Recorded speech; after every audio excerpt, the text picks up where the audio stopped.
So they're double armed with massive bazookas so that they can hit harder in some way. Really, what is going on here? What on earth is the government so desperate to add these powers for? And I say, again, it's massive overreach. I'm indebted to the Housing Industry Association and Fiona Neild and some of her executive have provided significant information about concerns that they have. And I think their concerns are legitimately outlined in the correspondence that I've received from them. They don't see the need for this multiple layering of additional powers, and nor do many of the other small business organisations. I think Vecchi is concerned. Other small business organisations are also concerned. Why? You know, massive powers. Now, you know, an authorised officer, an OHS, a WorkSafe inspector, goes into a small business somewhere. If there is a clustering in a room that is too tight, too close for COVID-19 purposes, that is already a workplace matter, and they can already take action as required. Now, you know, why do you need to double arm these inspectors? What is that? I have not heard a satisfactory explanation. At the briefing, we didn't hear a satisfactory explanation, and I don't think there is one. I think it is, yet again, another significant overreach. So the issues with high-risk person domain, the government is stepping back from some of those extreme measures that were in the form of the bill. It was passed by the lemmings in the lower house, the government lemmings that ticked it off without proper scrutiny before SARC had even seen it.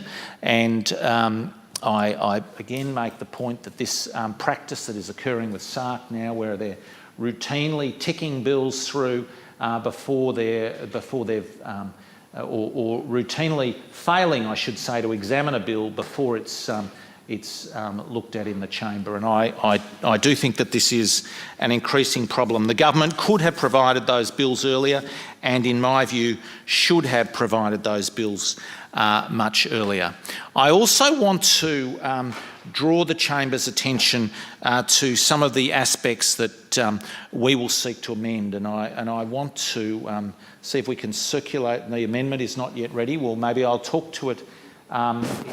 It can't be terribly far, can it?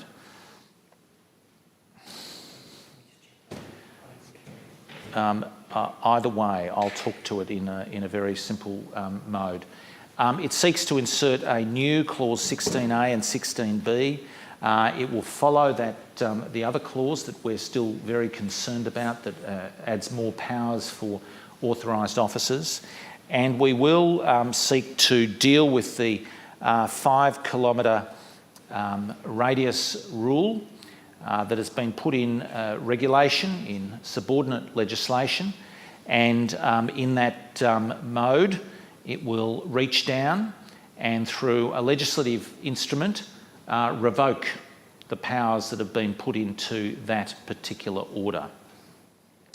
And it will seek to make sure that it's not remade. And Mr Bourman might remember in this chamber, I know you were here last time, we saw one bill that, or one disallowance motion that occurred where the government remade the rules the next day.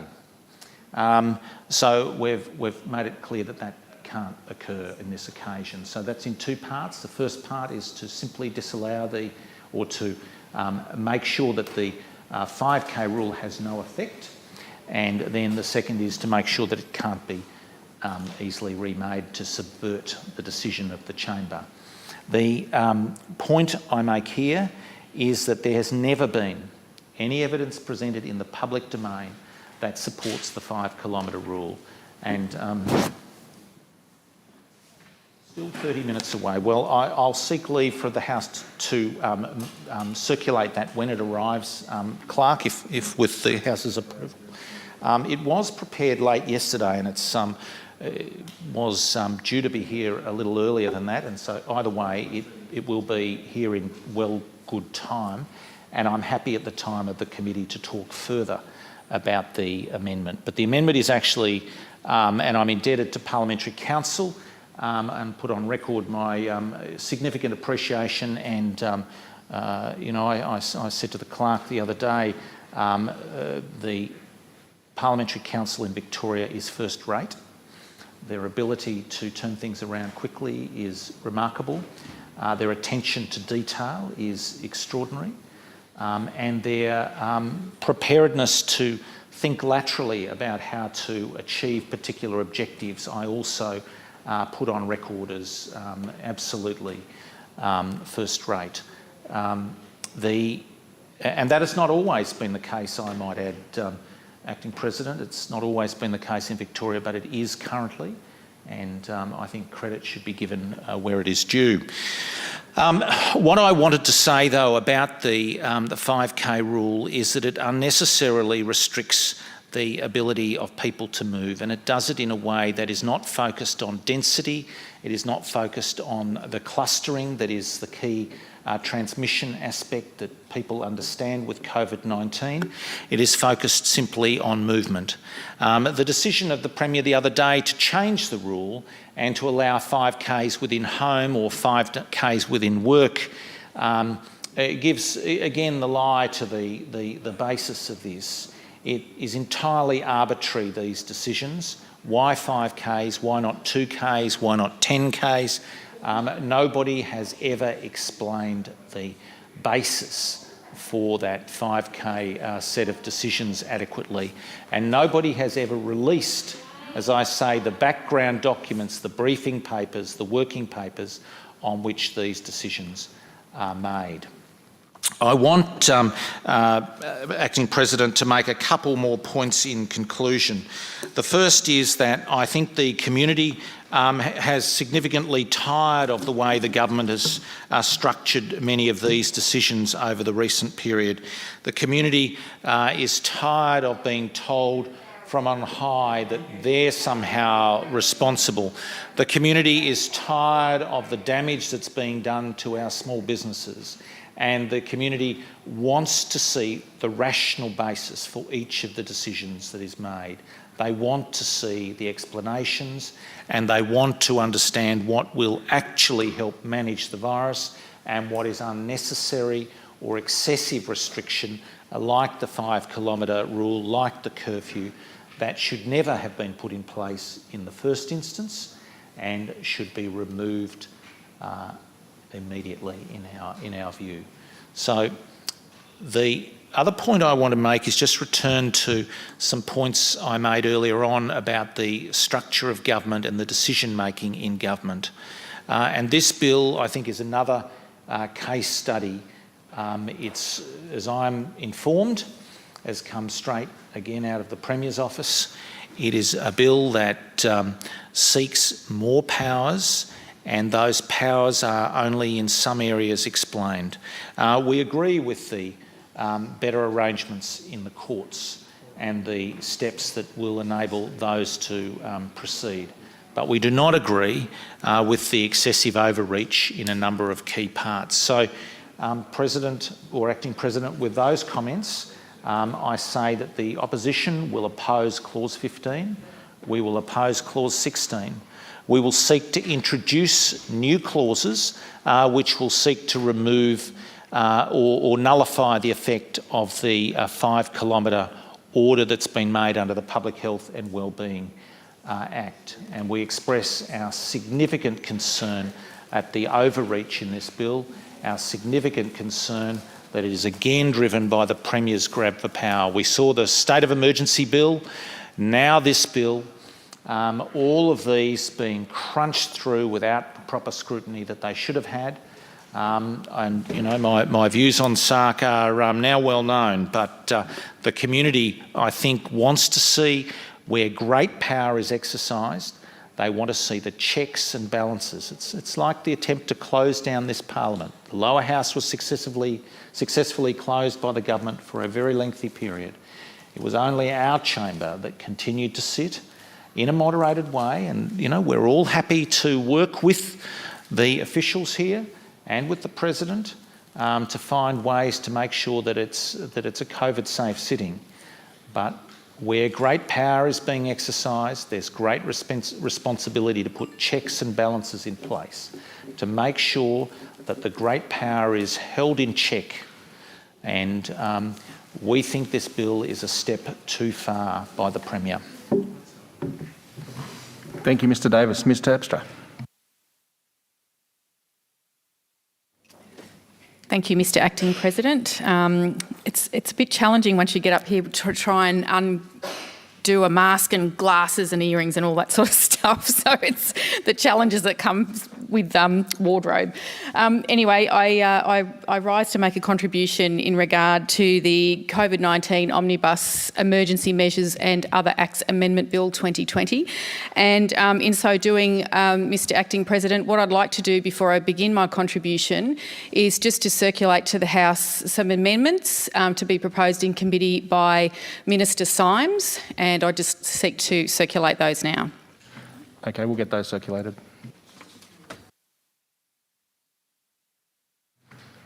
What we'll do in this instance is put them on the table, and if members want to come and get them, they can. Ms Terpstra, if you'd like to go on. Thank you. And I do, I had the benefit of sitting here and being able to listen to Mr Davis's contribution. And there's only one thing I agree with him, and I like the line he used about with great power comes great responsibility. That's from a Spider-Man movie. But it's a good one anyway. It's a good line. And absolutely, it's a truism to say that with great power comes great responsibility. And the thing about it is, when we look at this bill, what's actually being proposed is that the government recognises front and centre of central importance is making sure that we protect the health and safety of all Victorians from this incredibly dangerous pandemic, an international pandemic known as COVID-19, something the likes of which that none of us have seen in 100 years of living. You know, the closest thing to this was the Spanish flu 100 years ago. So we are in unprecedented times, and of course unprecedented times call for unprecedented measures. And contrary, as I said, I've had the benefit of listening to Mr Davis's contribution. I've heard all of the conspiracy theories about power grabs and secret bunkers and, you know, secrecy around documents. You'd think that it was the Andrews Labor government that actually created this pandemic somehow and foisted it upon the Victorian community. But look, sadly, that is not the case, and what we have here is a government's response to a public health crisis, a public health emergency.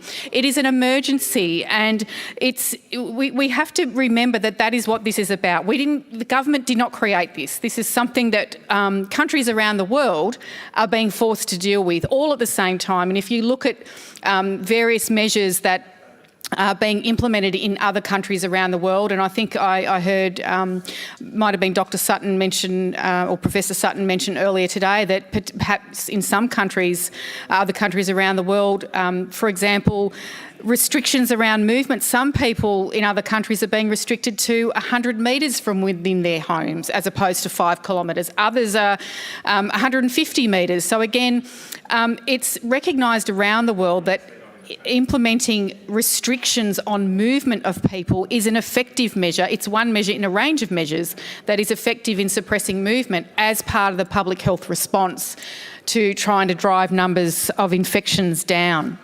And I might just say, again, having the benefit of listening to Mr Davis's contribution, I mean, it's quite extraordinary. You know, I've also taken stock of all of the comments that those opposite and the Liberals have made in this matter. I mean, their standard go-to operation for this is to just disagree with everything the government does on this, say it's never good enough.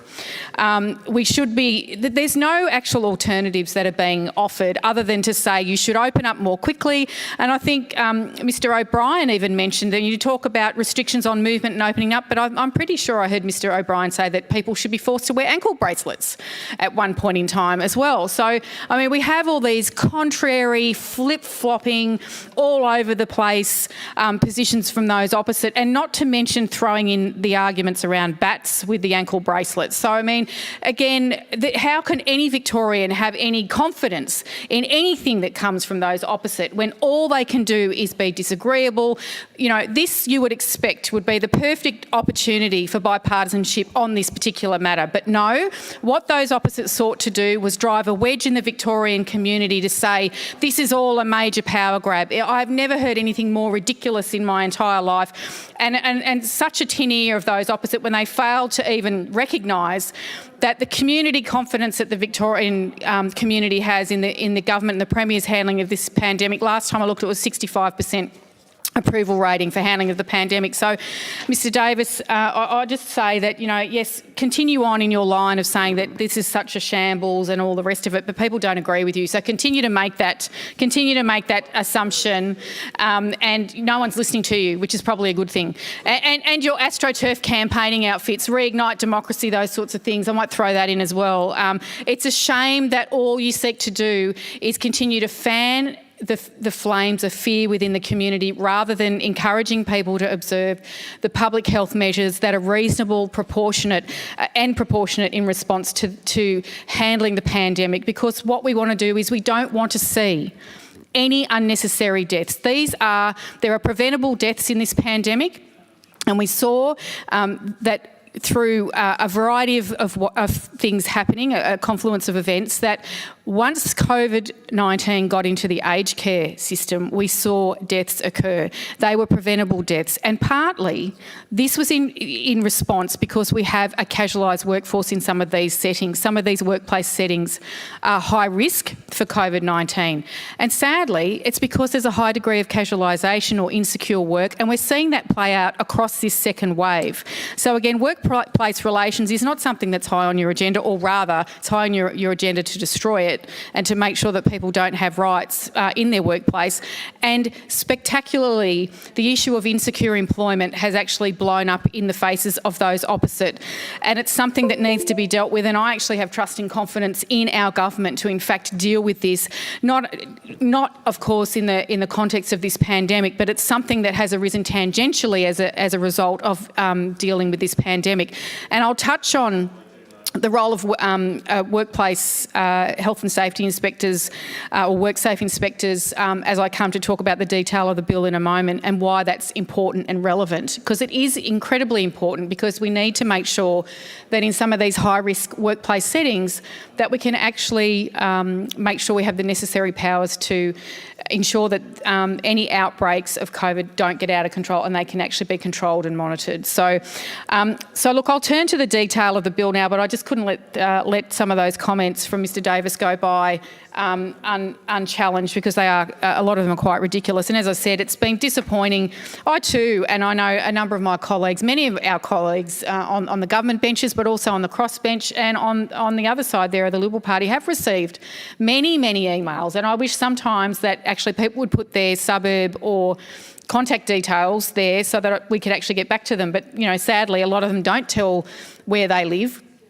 And sadly, a lot of those emails have actually just repeated a lot of the misinformation that's been put out there by those opposite about what this bill is in fact actually doing. And I might just comment on the fact that I did in fact ring a few constituents to talk about some of the misinformation and disinformation that's been spread by those opposite, and had very nice conversations with them explaining actually the context of this bill and in fact what the bill does.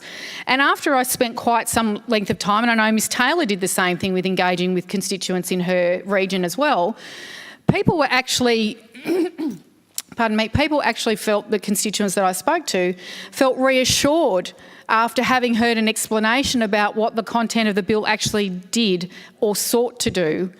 They were actually concerned that they hadn't been given the correct information. And it just goes to show that perhaps if, rather than using this as a political wedge, again, we can't expect common sense from those opposite. What we get is just any opportunity to exploit anything for political gain. So again, very disappointing from those opposite. Again, when bipartisanship is required, you get crazy grab bags of just two-word slogans like power grab and things like that. Ridiculous. So look, I'll turn to just the summary of the bill now. And look, the overall objective of the bill, and it is called the Omnibus Bill for a reason, because we are amending a number of acts, but it's to temporarily amend the Public Health and Wellbeing Act, to support the state's ongoing response to coronavirus, to temporarily amend the Health and Safety Act to ensure WorkSafe inspectors can take the necessary action to enforce compliance with health and safety duties with respect to workplace exposure to COVID-19, because we have seen a number of outbreaks that have occurred in high-risk settings. To extend most temporary cross-portfolio reforms in the COVID-19 Omnibus Emergency Measures Act 2020 for an additional 6 months from 25th of October 2020 to 26 April 2021. These measures remain necessary to support the state's response to the serious risk to public health in Victoria caused by COVID-19 and reduce negative impacts to health, the Victorian economy and other matters. And also to implement additional temporary reforms that have since been identified as urgent and necessary to facilitate the state's ongoing responses to the COVID-19 emergency. Just having phones ringing and all sorts of things going on. So look, again, the details, I'll just might quickly turn to the main crux, the major issues that have been raised, but there is a summary of the legislation that's been that outlines the changes. And I mean, the changes to a number of legislation actually allows government to function. So, for example, it allowed committees of the parliament to meet virtually. It allowed a range of things to happen, for children's court registrars, for additional powers for magistrate courts registrars, to allow changes to family reunification orders to be enacted, to allow for the issuing and of quarantine and other related directions to custodial facilities. It allowed for changes or amendments to the Workplace Injury Rehab and Compensation Act. And the list goes on. It allowed for the amending of the Local Government Act to actually enable local government authorities to meet virtually. So they're important things. And so without these changes, those things would grind to a halt. So again, what the main crux of the points that Mr Davis raised was around we need to ensure that we have changes made so that we can enlist the help of people employed under the Public Administration Act that can be made authorised officers, which is narrower than the equivalent laws in New South Wales and Queensland, where there's a wider range of people that can be appointed. So effectively this rule means that police officers, protective services officers, WorkSafe inspectors and hospital and health and service employees such as doctors and nurses are not currently able to be authorised officers in Victoria. Now, that is, the only new classes of powers permitted are police and PSOs with only the powers to enforce movement and gathering restrictions, WorkSafe inspectors with only the powers necessary for workplace enforcement of things like social distancing and mask wearing, health practitioners with only the non-emergency public health risk powers to allow hospital and health service employees to be appointed, where there are insufficient core public servants to do the job, for example, in rural and regional areas, and interstate public servants also with only the non-emergency public health risk powers to assist if necessary, where there are insufficient Victorian public servants to do the job, for example, in border areas. So in addition, the bill will allow individual people who have specialised expertise and training to be appointed as authorised officers to help support contact tracing and situations with specific needs. So for example, this could enable qualified individuals to help with contact tracing where there is an outbreak in Aboriginal or culturally diverse communities to ensure these tasks are done appropriately and help overcome language or other barriers. This is a time-critical task, of course, and it cannot afford to be delayed simply because it is not possible to access the right language or other specialised knowledge in a timely way from within the core public service. The amendment ensures that the bill will now specify that these types of authorised officers may only have the two powers necessary for contact tracing, the power to require someone to give their name and address, and the power to require other information such as where they've been and who they've interacted with. They cannot be given any other powers. Importantly, the legislation also makes crystal clear that none of the new classes or individual authorised officers can be given any of the public health emergency powers such as existing powers to detain.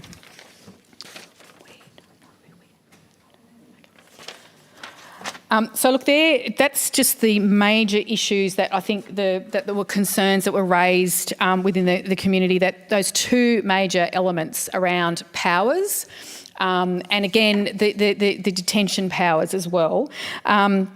So again, The directions in terms of detention, the directions are not detention orders, but they will require people who know that if they have COVID-19 to self-isolate, usually at home or another appropriate place until they are cleared of being infectious. So the critical point here about those detention orders is A, you have to have tested positive for COVID-19 in the first place.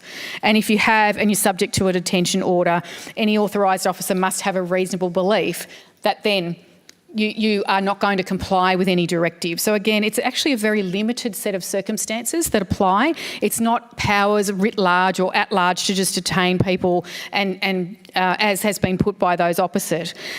So again, in both of those cases, people subject to the directions are allowed to leave only for very narrow purposes such as receiving medical care. So again, it requires, and again, these are the sorts of comments that I talked about with constituents. But having said that, Mr. Acting President, I can see the clock's expired, and I will just finish here but say I recommend this bill to the House, or commend, sorry.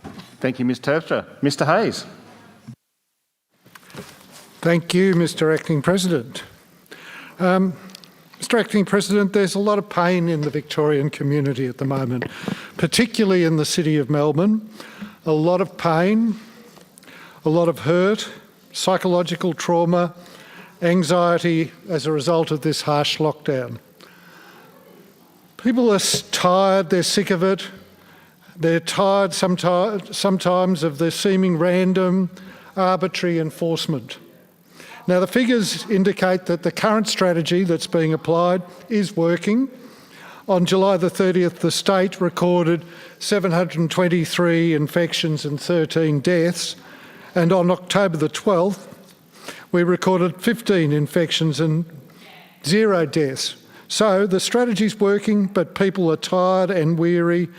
The Premier himself consistently claims that the strategy's working, and on that I congratulate the government. So then why does he need to request even more powers? Why do WorkSafe inspectors need to be able to enter premises without a warrant? Why do PSOs need to demand information and search premises? You know, the virus is a real threat, and I won't deny that for a moment. It's not like the flu, as some people say. 42,000 people in England have died of this illness. That's not like the flu. But the protection of hard-won civil liberties is of huge importance, and unintended consequences of additional powers must be taken into account by the Parliament. And I'm very attentive to what Mr Davis is saying about the proper process of passing legislation and using executive orders as an alternative.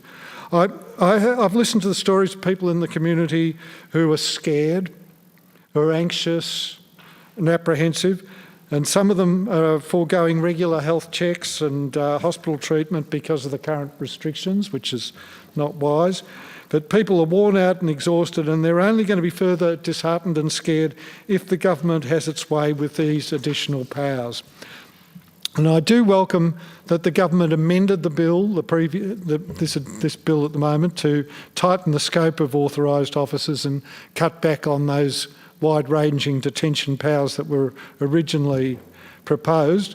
And I do thank my fellow members of the crossbench for joining with the opposition in opposing this. Otherwise, the bill before us would be a lot worse. But I still believe the bill as it stands is an overreach. While the bill now specifically states who could be appointed as an authorised officer, as well as setting out the limits on the powers they could exercise, I've yet to hear a compelling argument from the government as to why this new rule for authorised officers is even necessary. Now I ask, why do we need these powers? Surely whatever needs to be done can be done under the very extensive powers granted by the state of emergency legislation, which narrowly cleared this House a few weeks ago. They say they can already do what is needed without the legislation. So why put these additional powers into what was originally a very sensible and well-needed bill? The new provisions of authorised officers are simply over the top. And as I said, this bill will allow Victoria Police, PSOs, WorkSafe inspectors, public servants and other health service professionals to conduct warrantless search and seizure powers. It may sound silly, but what are they planning to seize? Are they going to find the virus hiding in someone's wardrobe? I'm sure a knock on the door is sufficient in determining how many people are in a household, for example, if there's more than 5 people there. Extending powers for police is one thing, but allowing a class of individuals with specific relevant skills and expertise to become authorised officers with these rather still wide-ranging powers is quite alarming. The government refers to culturally and linguistically diverse individuals, which suggests, as I know, the government aims to have community leaders, where necessary, appointed as authorised officers. Well, while they may be leaders in their community, proactive and productive people who produce positive outcomes, they are not trained to be handling this kind of power. This is another overreach. Another huge issue I have is with the government's approach to this bill. Like the state of emergency extension, the government has neglected to properly consult with the public, and let alone inform the public, take them on the journey with them about exactly what purposes the bill and the legislation serves. And I suggest it may be because it would be hard, not only hard for them to explain, but even harder to justify these measures. As a result, people have understandably so jumped to conclusions and misinterpreted parts of this bill. People are alarmed and fearful enough already. So why not explain this bill in layman's terms to the public? I mean, the Premier gets up every day at a press conference, widely watched. Why doesn't he explain to the public why we need the additional powers in the Omnibus bill? I have also real concerns about fairness. Now, we've learnt from the hotel quarantine inquiry that police lobbied the government against having the police man Melbourne's quarantine hotels, which resulted in untrained private security guards being used instead. This resulted in Victoria's second deadly wave that's claimed more than 700 lives. We've endured draconian enforcement of minor breaches of the rules, with heavy fines of up to $5,000 handed out for minor breaches.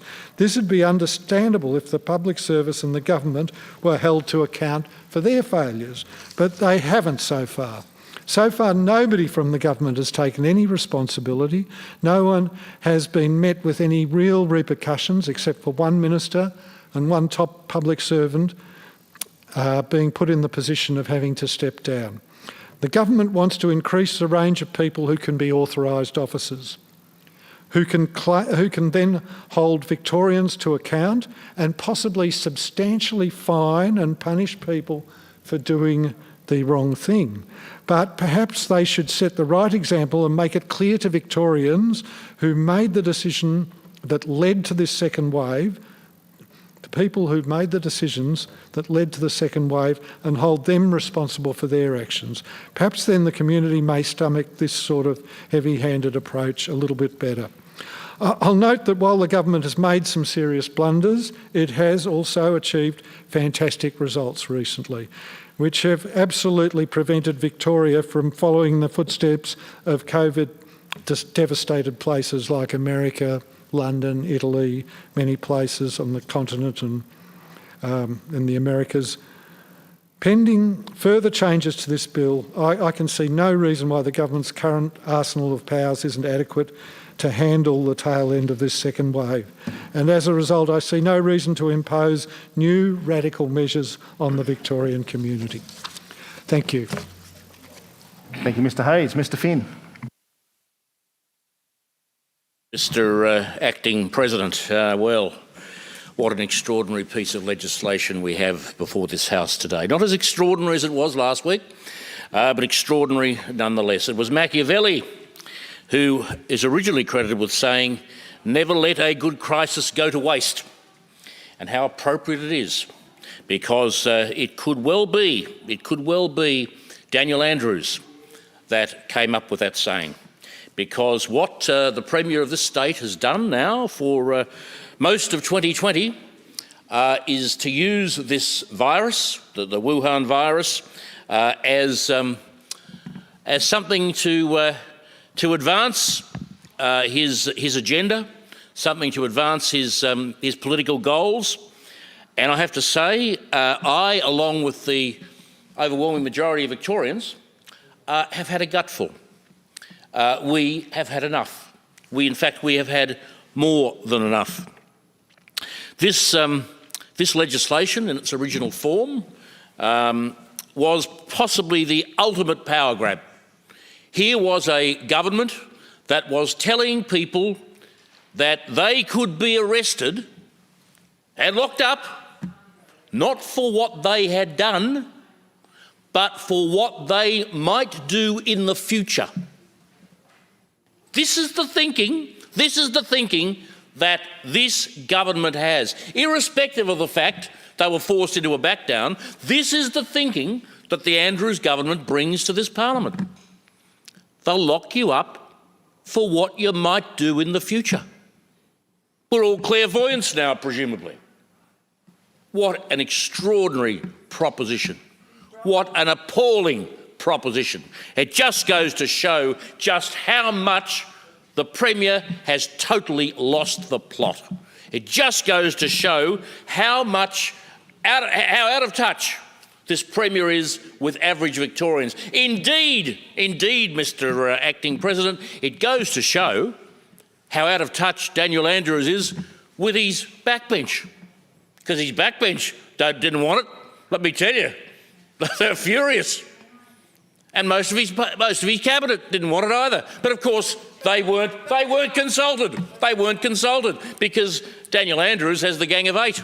He's got the Politburo that makes all the decisions for him. And it's a pity, it's a great pity from this perspective, from this House's perspective, there is not one member of this House in the Politburo. Not one member of this House in the Gang of Eight. It's a pretty sad reflection on members of the government, members of the ministry in particular, who are in this House. Very, very sad indeed. But of course, the legislation hasn't changed much at all.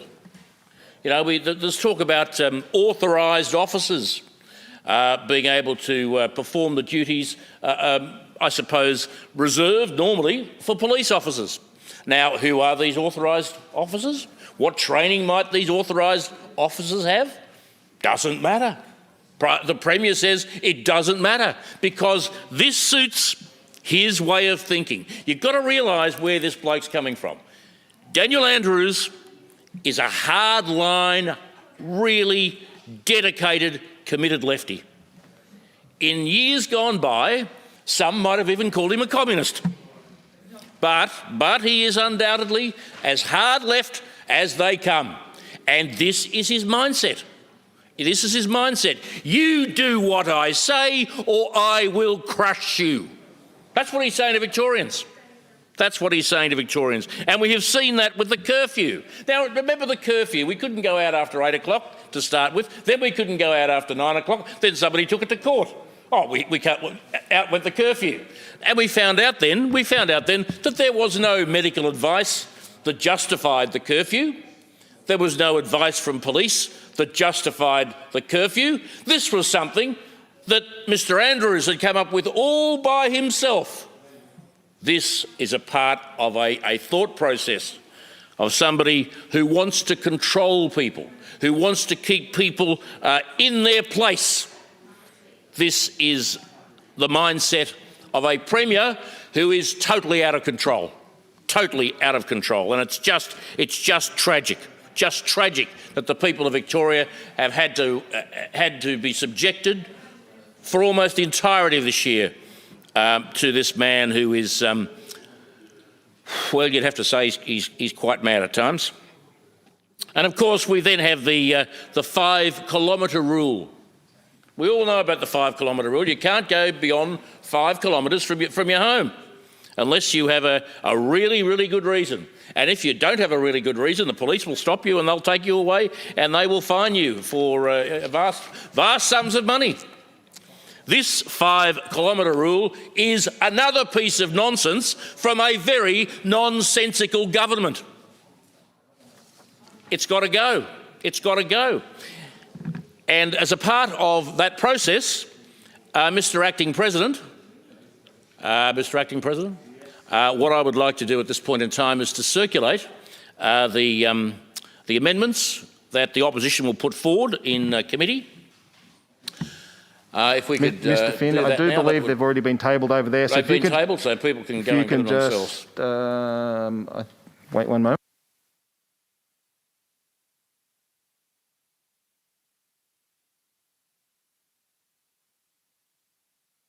Mr. Finn, they're already been put on the table. So if you would like to continue. News, that is just marvellous news. I'm delighted to hear that because these are particularly good amendments, and one in particular, 16A, which removes the 5-kilometre rule. Now, this is something that should not be up to the opposition to do. This should have been done by the government. In fact, this should never have been introduced by the government.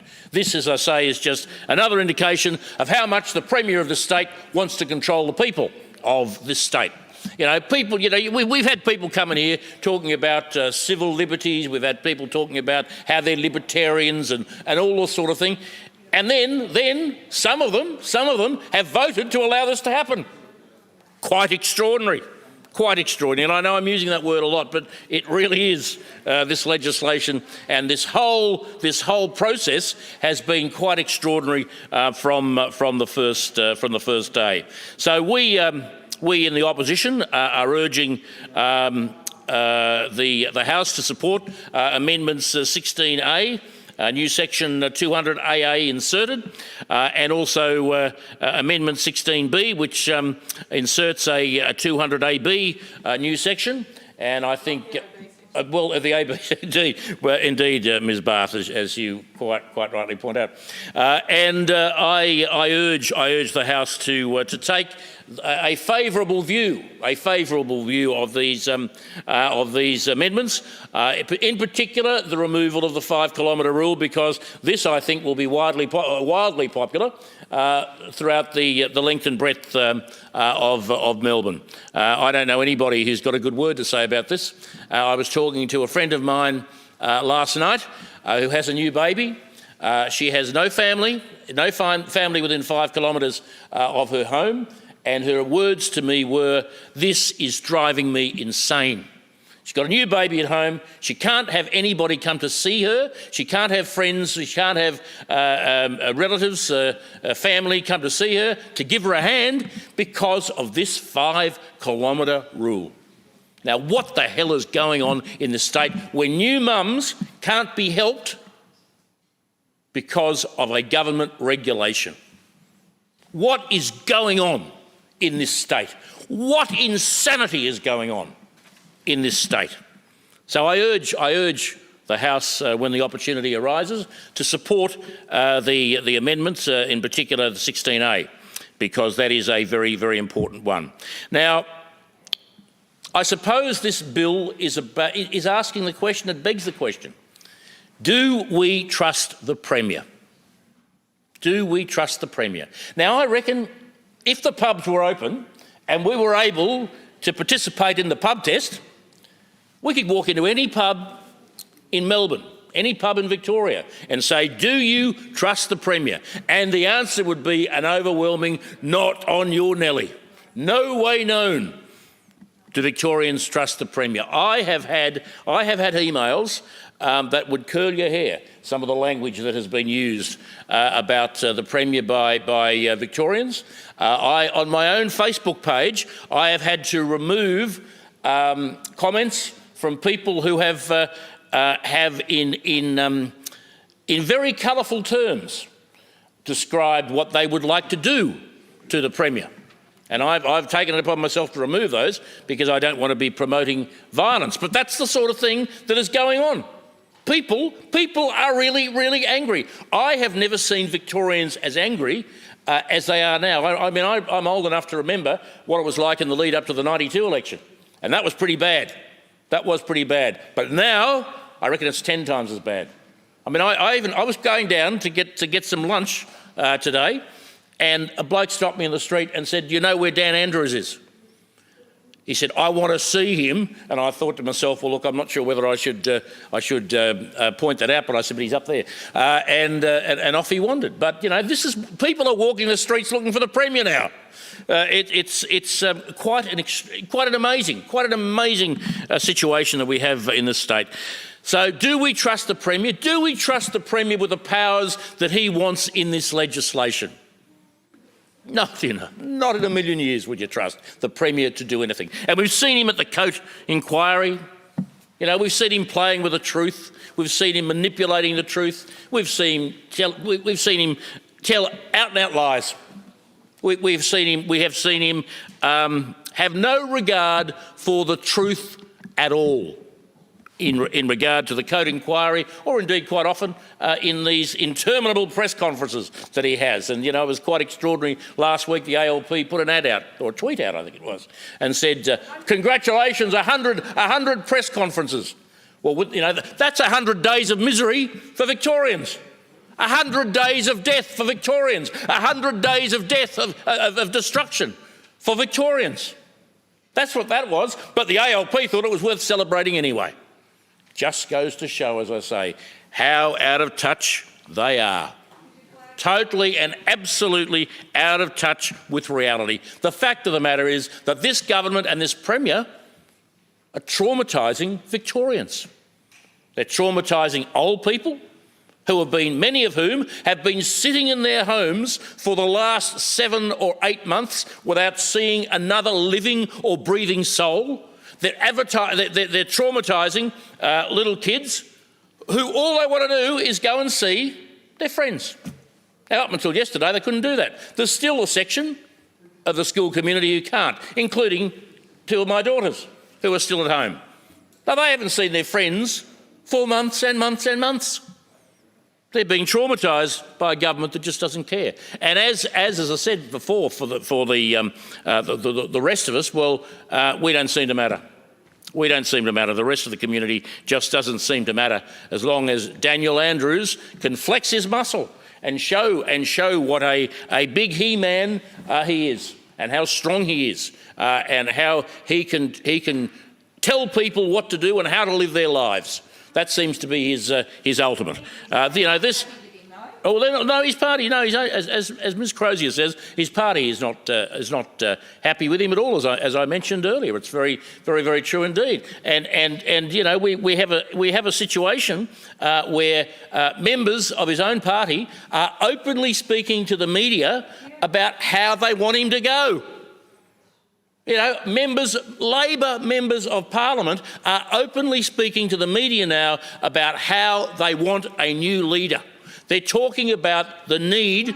They want him gone by Christmas. I reckon they want him gone by about dinner time if they could. They'd have him out the door now if possible. And you know, I'm told that the meetings around the corridors of this building today have been, I think, instructive, to say the very least, because you've had little groups here and little groups there, and they're not talking about whether Richmond's going to beat Port Adelaide on Friday night. I've got a feeling they are very much talking about whether Daniel Andrews will survive, and I don't think he will. I don't think he will, and I don't think he should. I don't think he should. He doesn't deserve to survive the job, because as Premier, he has been an unmitigated disaster. Indeed, he is an unmitigated disaster. And I just hope, whether it be the Coat inquiry or whether it be Peter Credlin, I just hope that somebody gets to the truth. Well, Peter will. I've got no doubt about that. But I just hope that somebody gets to the truth of this whole thing very, very soon, because as I said earlier, the people of Victoria have had a gutful. They've had a gutful, and they're saying, Daniel Andrews, you've already got too much power. We don't want you to have any more, and I will oppose this bill. Thank you, Mr. Finn. Ms. Patten. Thank you, Acting President. And, you know, as much as this year has been, it does feel, many of the days feel like Groundhog Day, and particularly as we're coming back to debate the COVID-19 Omnibus Emergency Measures and Other Acts Amendment Bill 2020, which we debated in March earlier this year. Although it was quite different last time we debated it. Didn't go to a vote. In fact, the whole chamber supported the bill. And frankly, you know, I'm not sure what's got in the water. I'm sure our wastewater testing could probably tell us, but something has changed. And Mr. Barton, I am not sure what's changed, but I think I understand what's changed, and I'll talk about that in a minute. But most of this bill is exactly the same bill that we debated in March. We debated about how we needed to keep our prisons, our courts, our systems, our local government, our parliamentary committees, how we could keep them working. And way back in March, that didn't seem too radical. It seemed quite sensible. It seemed quite practical. And in fact, some of the measures, things like being able to put forward electronic documents and the like, I actually think are things that we should consider. Certainly, I was speaking to some groups who are working with prisoners, particularly at the women's prison, Dame Phyllis Frost, and they said one of the effects of this is that it has enabled video visits with their families. And for some prisoners, it is the first time they've seen their pet. It is the first time they've seen their dog. It is the first time that their children have been able to sit comfortably at home while they speak to their mother. I mean, these are things that I actually think coming out of COVID are some of the things we should be looking to adopt. But now is not the time to talk about any further legislation, given the fear and fury that's being instilled in us today, listening to the previous speakers. However, this is not the same bill that passed the lower house. This is a very different bill, because what passed the lower house was overreach. What passed the lower house was not good. What passed the lower house instilled greater fear in our community. The proposal that authorised officers could preemptively detain Victorian citizens, not because they breached COVID quarantine or they breached health directions, but because they might, or because an authorised officer thought that they might. That went far too far. There was no judicial oversight of this either, nor was there any appropriate review mechanism. And, you know, I, amongst many of the people in this chamber, were vehemently opposed to that section of the bill. And I'm very pleased that the government did listen, and the representations that were made, not just from myself, but from other people in this chamber, but also from the Law Institute of Victoria, from very senior barristers, from the Human Rights Commissioner, and so on. So those detention provisions are gone. The provisions that relating to authorised officers have also been significantly pared back. And I note that they're now really constraining the powers in this category of authorised officers so that obviously they can't detain anyone. But also they're limiting those powers in various spots. And I note Mr Davis also touched on this, but you know, we will have effectively 4 classes of people that will have different powers under the Health and Wellbeing Act if they are appointed and trained as authorised officers. So the police will have a certain number of powers. You would then see WorkSafe inspectors having certain powers within workplaces. You would then see possibly, you know, health service professionals and interstate health professionals, particularly in the regional areas, helping as we open up. And to me, I just want this state to open back up. I think we all want it. We all desperately want to be able to see our friends and families. We desperately want our businesses to open. And I have to say, I believe that this bill is actually sensible in assisting us to get there. And I think specifically and particularly when I look at regional areas where people are worried and scared that the dirty Melburnians will be sneaking in to their regional areas and using their hairdressers and enjoying their wine and visiting their cafes. Well, sorry, that's probably a bit too touchy at the moment, the cafe visiting. So we need to be able to strengthen. We need to be able to strengthen how we control, how we have the controls that keep our community safe. And they are really important, and it won't be as it was 12 months ago. It will be different. And we will have to socially distance, and we will have to be careful about getting tested when we think that we've been near someone or we're feeling unwell, that we will have to be cautious about hotspots. We will have to learn to deal with this and to keep ourselves safe, because we aren't going to be without COVID. Now, I hope next week that we start opening up and, let's accept, and I know everybody here will be, probably clicking the refresh button every morning to see the morning numbers. Let's accept that Victoria is going to have some COVID for quite some time, but we can open up. But we need people out there in the workplaces ensuring that workplaces are as safe as possible.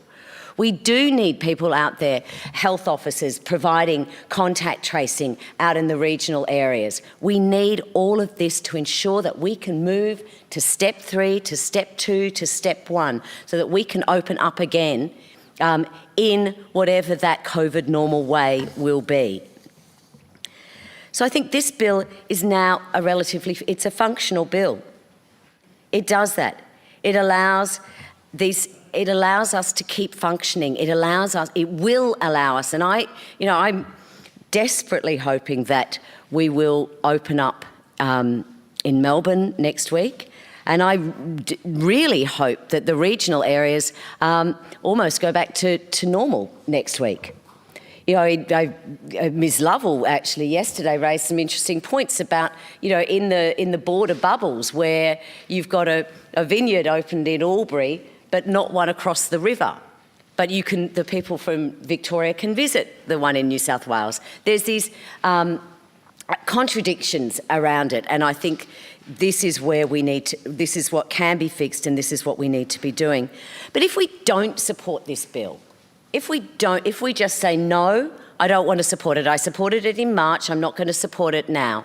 And it hasn't changed. Let's just remember that. It really has not remarkably changed.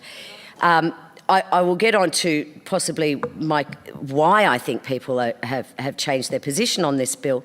But if this bill was not successful, we would be back to 1,500 Victorians travelling across Melbourne into the Melbourne Magistrates Court every day.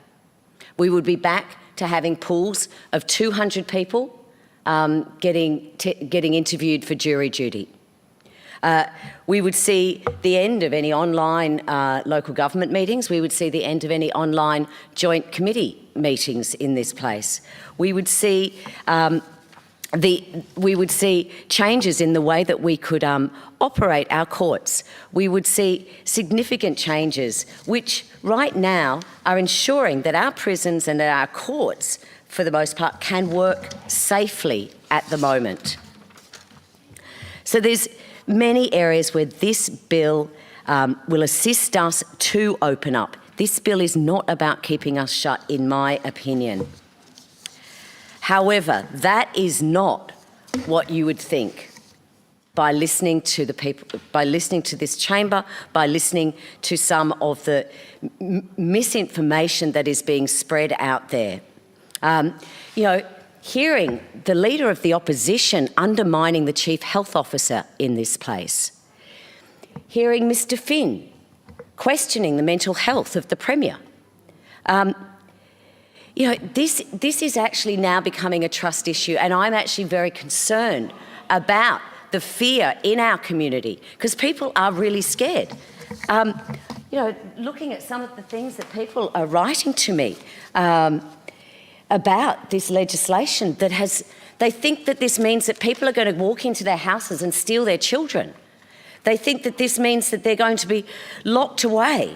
They think that this is a horrific attack on Australia's people's democratic freedom. I mean, every state in Australia actually has, well, if you want to call it draconian, more draconian legislation than this. Every state in Australia has authorised officers with far more power than we are debating here today. Yet that seems to be silent. No one seems to be speaking about the powers in Queensland, the powers in New South Wales, the powers in Tasmania. No one seems to be speaking about this. But here, we keep wanting to blame someone for this pandemic. We keep wanting to, someone's got to be at fault. Now, in my mind, I'd actually like to know what went wrong. And I want to know how we can make sure that that didn't happen again. But I don't think that sending around misinformation that breeds mistrust helps our community.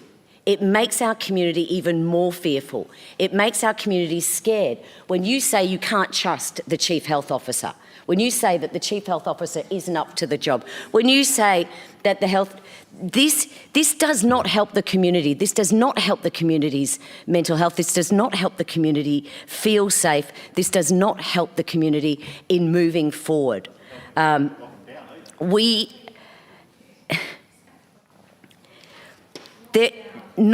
This bill has not materially changed, yet all of a sudden it is the most treacherous breach of our democratic freedoms ever. Yet in March, no one had that to say about it. No one. In fact, we all reluctantly supported it. We look at what's happening around the world, and I know my friends, when I speak to them in the United States or England, they think we're blessed. They think we're actually bloody lucky.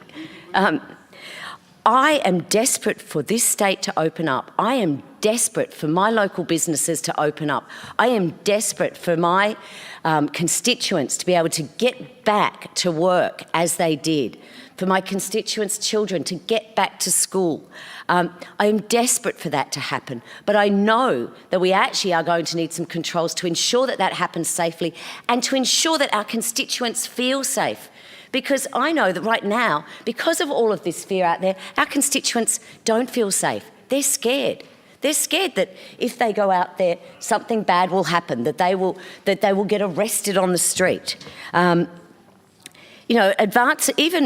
This bill is supported by the AMA.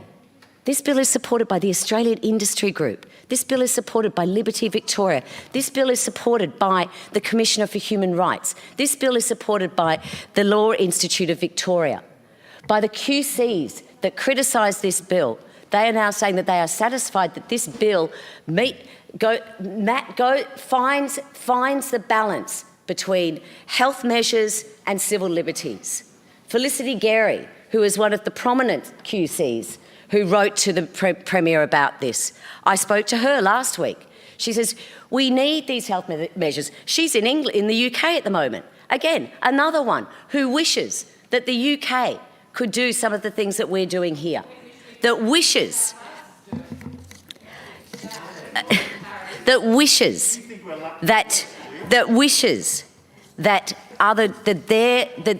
they could see their infection rates going down, that they could see their infection rates at the rate of ours, that they could even have a chance to do contact tracing, because that's just out of the question in these jurisdictions. But we need this. We need these measures to ensure that we can do the contact tracing, to ensure that we can create this ring of steel around Melbourne to ensure our regional areas can go about their business in the free way that they should, because at 0.4 infection rate, they should be back in business completely. I think that's what I want to see. I want to see our regional Victoria, and I want to see Melbourne open up. And I think we can do it. I think we can move to step 3. The epidemiologists are telling us that we can do this if we do it safely. If we do it safely.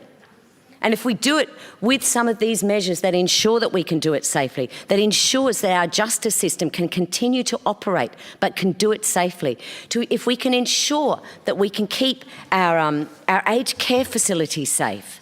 But we've also got to, and it behoves us in here to do this, is to try and instill a level of trust in our community, because that is what we're losing. And we've been losing it for a long time. You know, we know that the Edelman barometer of trust, we no longer trust our churches, possibly for good reason.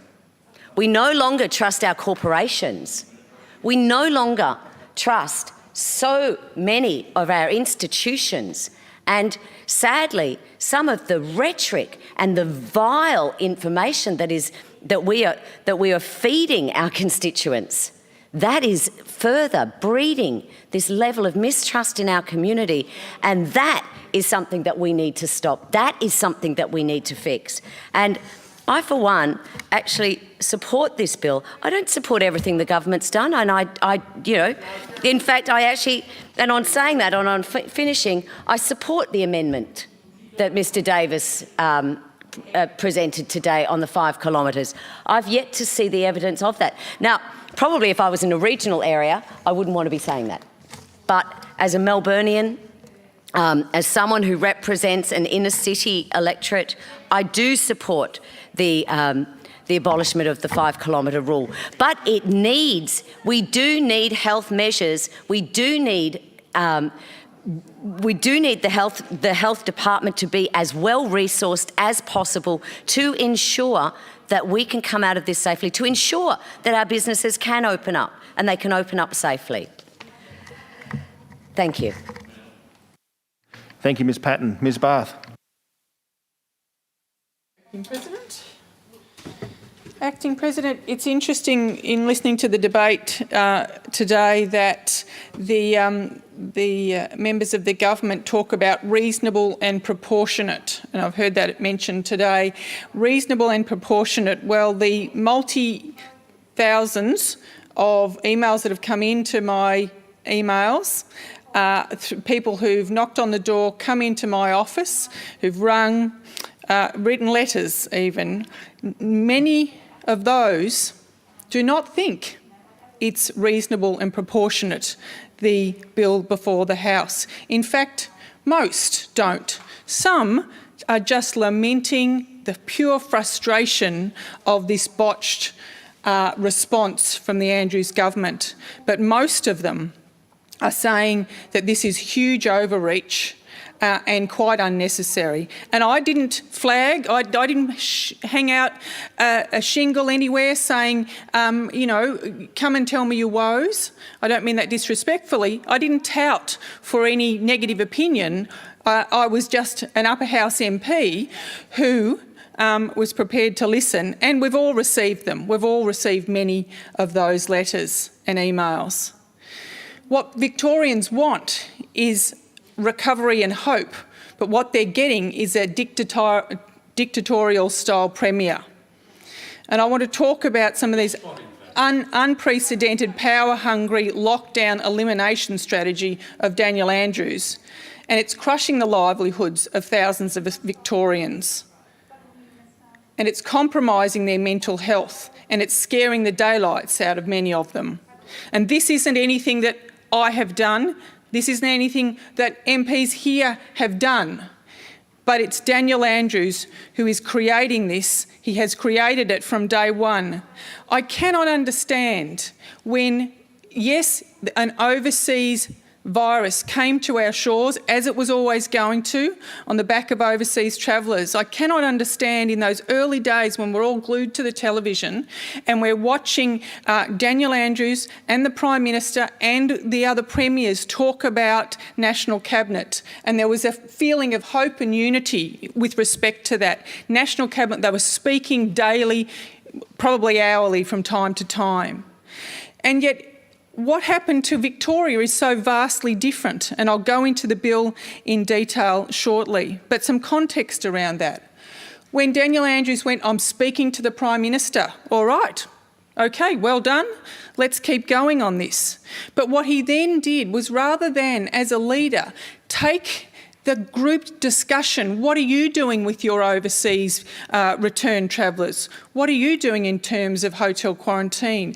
He didn't take the advice. He went out on his own, and for some reason, and there's been much, discussion around this, was it to in some way try and prop up the unemployment that was going to occur, rather than accepting ADF, Australian Defence Force, to prop it up by employing people on Gumtree via security groups. It just defies logic. And so he did that. But we've seen it backfire so terribly. And what we see now is that 90% of all deaths in Australia is through Victorians. 810 lives are lost, 898 of Australians.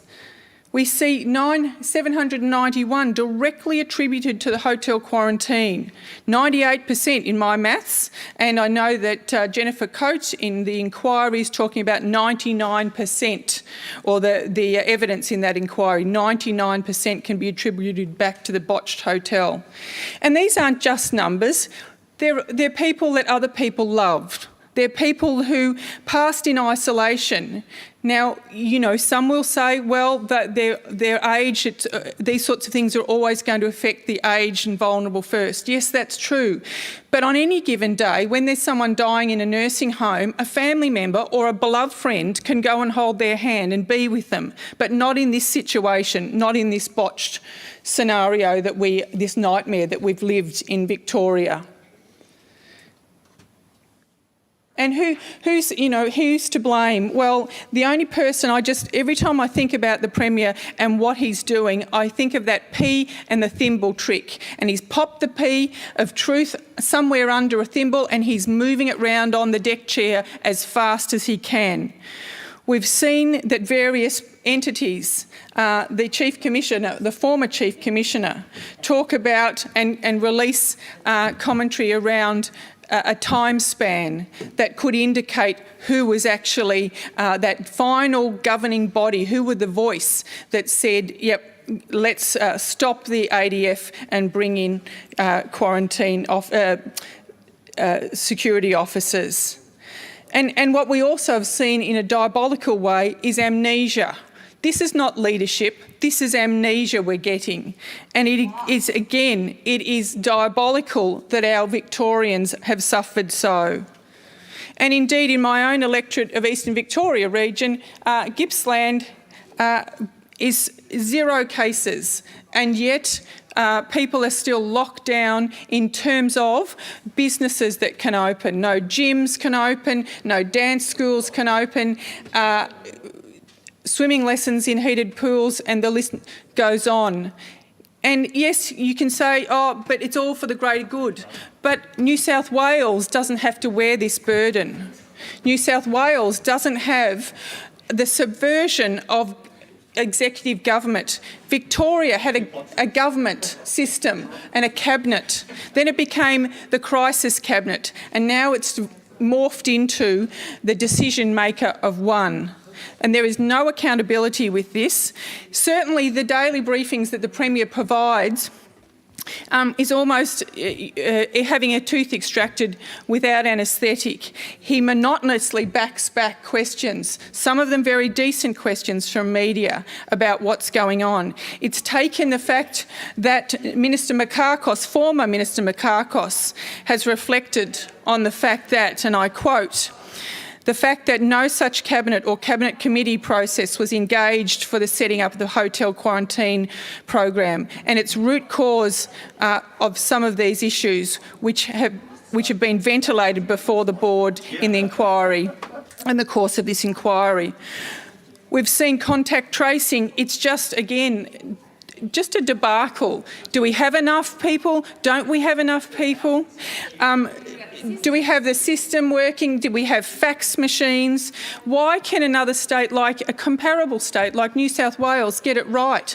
And why can we get it so wrong? And why wasn't a leader going to that and saying, listen, this is pretty desperate stuff. I need to lead my people out of this properly. What are you doing that we're not? It's about leaving your ego at the door and finding out the best solutions. And in terms of, and I know others have taken this point, the depression and the anxiety that people are suffering.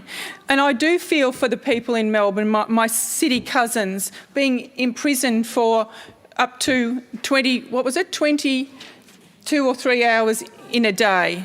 To have those curfews. It's just so tragic. And we know also from statistics that before COVID, Lifeline had approximately 2,500 nationally calls per day. Now that in itself says that Lifeline is an amazing organisation and needs our ongoing support. But when Victoria came into our COVID response, we had 3,000 a day across Australia, and 1,000 of those were in Victoria alone. 2 out of 3 contacts in Beyond Blue were from mental health support services. 2 out of 3 were coming from Victoria. And the list goes on. There has been a call to ease restrictions, and I adhere and commend and support those restrictions.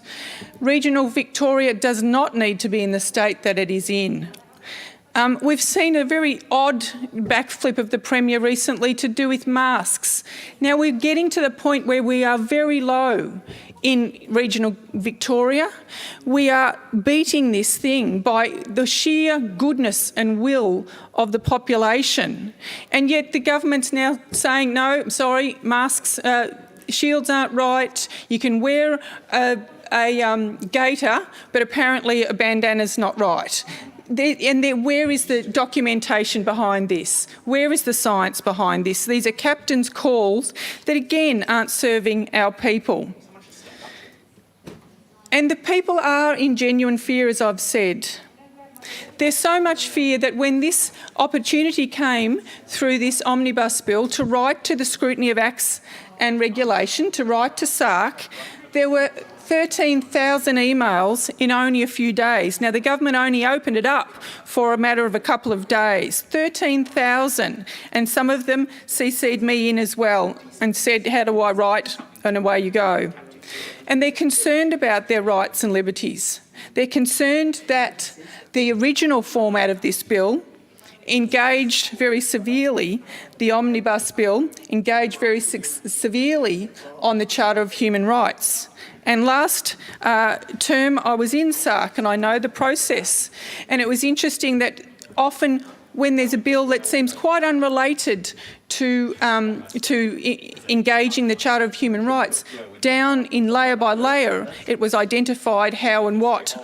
Well, I would have liked to have been a fly on the wall on this one, because I would have thought it took days, it should have taken days to go through this level of how it compromises the human rights. Now this new bill is, or this the amendments to the bill that was obviously not going to get through, otherwise the government would still have it on this bill sheet today. This new one is better, but it's still a bad bill. This new provisions still very impinge upon the rights of our freedoms. The new part to the bill goes to and looking at that in more detail, the authorised officers. Now, people were very concerned about authorised officers from the start, but this one still enables the Secretary to enable police officers and PSOs to, without a warrant, enter the premises to seize and search. We have seen, yes indeed, we have seen in this other part that that WorkSafe inspectors will have the power, without a warrant, to come on and seize anything that they deem as necessary. whether they require the provision of information. They can require the destruction or disposal of anything in a premises, whether it be a work or home. And the other one that gets people still is an employee in the public sector of the state, and that could be, taking up your point, Dr. Bach, a naturopath, a masseur, or a parking attendant from Canberra, or a social worker from Queensland. This could close a premises, direct a person to enter or not enter and remain at a premises. It could also, without a warrant, enter a premises. They could, and search and seize, and the list goes on. People are very concerned about this. And finally, I just want to reiterate a couple of things that one of the many people who've written to me have said. Helen Case from Derryn. The current economic devastation to this state is immeasurable and flies in the accord of acting in the best interest of the state and its citizens. The ongoing fear campaign and evasive commentary is an abysmal lack of leadership, says Helen. To the extent of the proposed powers do not correlate with the submissive compliance of most Victorians, and I concur with her. And those who have not been submissive have yet to show any contribution to the growing numbers in relation to this pandemic. In fact, most of the powers have very little to do with the virus and more about condoning invasive actions and inappropriate domain. And she goes on, let the police do what they are extensively trained to do and regain the respect of citizens. Let the PSOs confine themselves to the roles intended. Let WorkSafe inspectors concentrate on their field of safety. There has been no demonstrated need for this bill, says Helen. Victorians are incredibly overwhelmingly compliant for such an extended period of time, and there is no need for the amendments. Well, I concur with her. I also concur with the Liberals and Nationals amendment, I think that Mr Finn put up in relation to removing that 5 kilometre boundary. People have been shut in. And their mind must be just about imploding with that restraint. We are beating this without this bill. We're beating this without this bill. There is no need for it, and the Nationals will not be supporting it. Thank you, Ms Barth. Ms Maxwell. Thank you, Acting President. I concur with Ms Terpstra. Glasses, earrings and masks make it difficult. As I said, thank you, President. Strap yourselves in, everyone. To quickly end any suspense for those people who are watching and listening right now, let me say that Derryn Hinch's Justice Party will not be supporting this COVID Omnibus bill. Actually, I'll repeat that so that even those few numbskulls on Twitter and Facebook who still seem to think Mr Grimley and I supported the recent state of emergency legislation can try to better wrap their minds around this. Derryn Hinch's party will be opposing this bill. I'll outline the reasons for that approach in more detail shortly. As many will know, today's debate actually marks the culmination of weeks of discussions, consultations and representations on this bill and the many and varied elements of it. During that time, the emotions of people right across Victoria on this bill have run high, just like they did on the state of emergency legislation a few weeks ago. Again, those of us on the crossbench have felt that as acutely as anyone. Over recent years, many people interested in politics and government have quite rightly lamented the growing apathy of many of their fellow Australians towards parliamentary democracy. However, I can legitimately say that I've observed the opposite trend over recent months as a member of this House, and that's a great and very refreshing thing in itself. There have been a very small number of people who have resorted to directing some particularly vicious threats and some absolutely vile personal abuse our way in the process. I would encourage any of that small group who might be listening today to please reflect on your behaviour and how it does your cause absolutely no favour or credit whatsoever. To everyone else who has contacted me, both from within and outside this Parliament, to express their positions on this bill and how they would potentially like me to vote on it, I say thank you. I won't please every one of you with my decisions on this bill, especially those of you from within the ranks of the government. However, generally speaking, those discussions and that lobbying has been both constructive and incredibly important. That said, I'll admit that from as soon as I first saw the original version of this bill, and that was before it had garnered much public attention, I was immediately very concerned about the proposals around the preventative detention of people in particular. To be frank, I don't think too much lobbying from anyone was going to change my mind that those provisions were grossly unreasonable. They had no place in a country like Australia, and they needed to be eliminated from the bill forthwith. Nonetheless, I am certainly glad that many people did ultimately speak out to that effect. I am also heartened that the government did indeed subsequently listen to and act on these concerns, and for that I say thank you. Being an omnibus bill, there are actually many things within the revised version of the legislation that are quite reasonable and logical in their own right. I certainly want to acknowledge that I am very pleased above all else with the inclusion in this bill of the child reunification changes. That part of the bill has actually been badly misrepresented, or at least misinterpreted, quite a few times in public commentary. This is not about creating a widespread potential for the confiscation of children from their parents for 30 months. It's actually quite the opposite. It's about giving parents with children already in the out-of-home care system sufficient opportunities and time to prove they have the capacity to safely and effectively resume caring for their child or children. The potential addition of an extra 6 months of time to the standard 24-month allocation of the reunification process is designed purely to offset the problems caused by the COVID restrictions this year to the way these arrangements traditionally work. I'm very heartened by this because I suspect these changes have ended up in the bill, at least in part, on the basis of questions that I asked in question time on the 2nd of September that essentially called on the government to take this kind of action.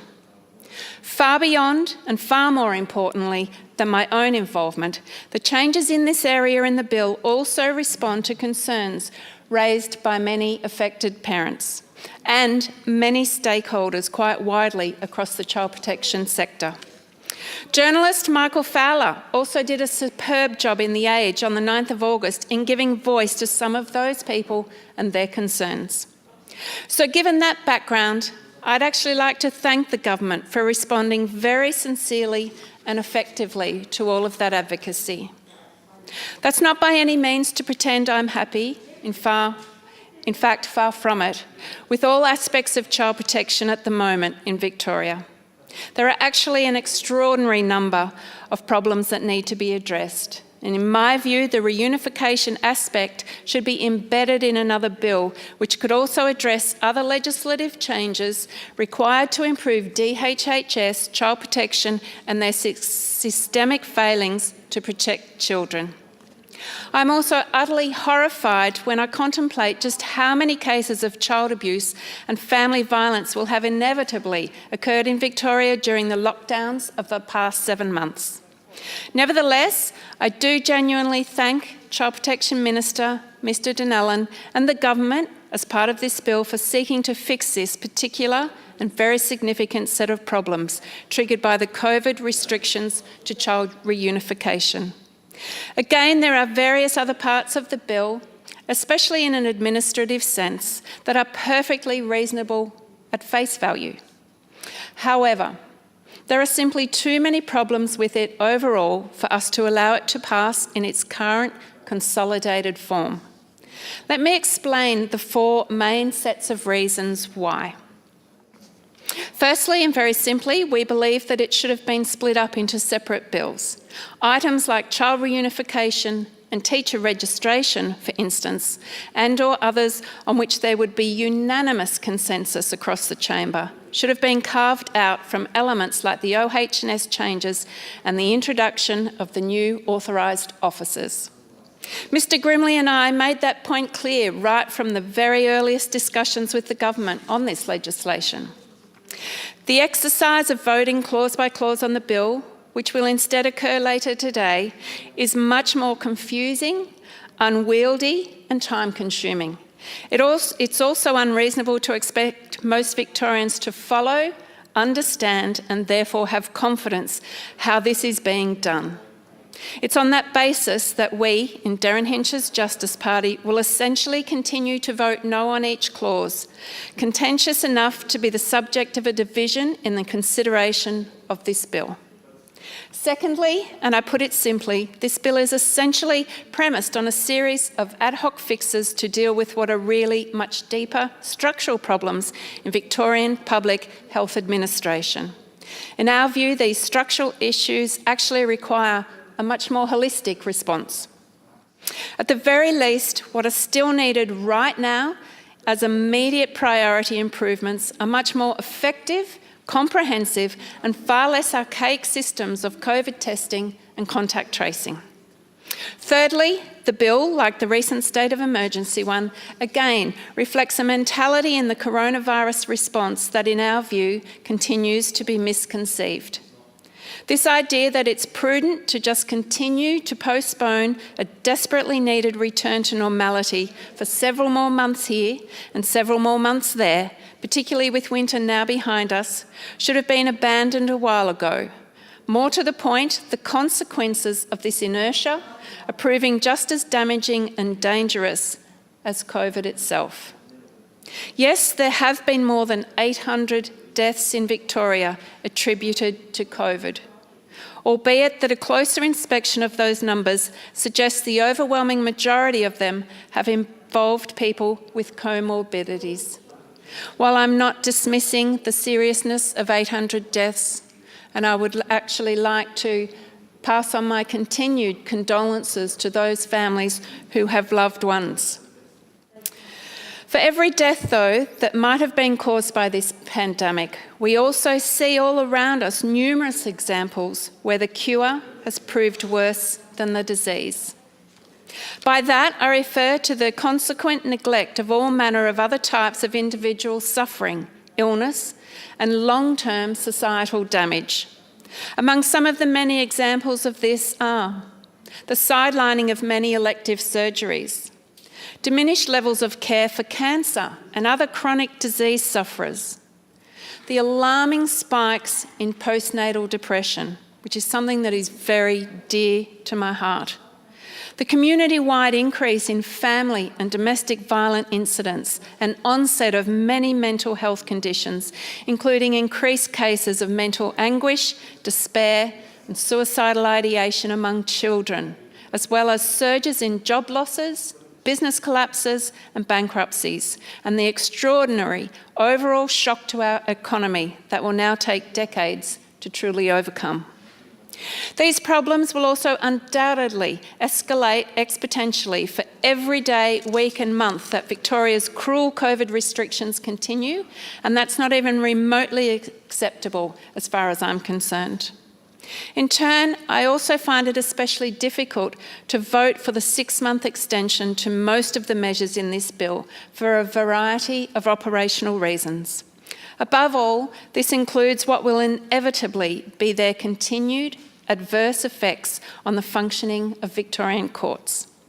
I imagine that not many people who are listening to this debate will readily know this because it hasn't been publicised widely. However, for the past 6 months, the coronavirus response has had a profoundly worrying impact on both the scheduling and the conduct of Victorian court cases. Dozens of accused and convicted criminals have had their sentences commuted and are walked free altogether because of the mere spectre of a possible COVID outbreak in our prison system, and/or because of the significant new delays now associated with arranging court hearings.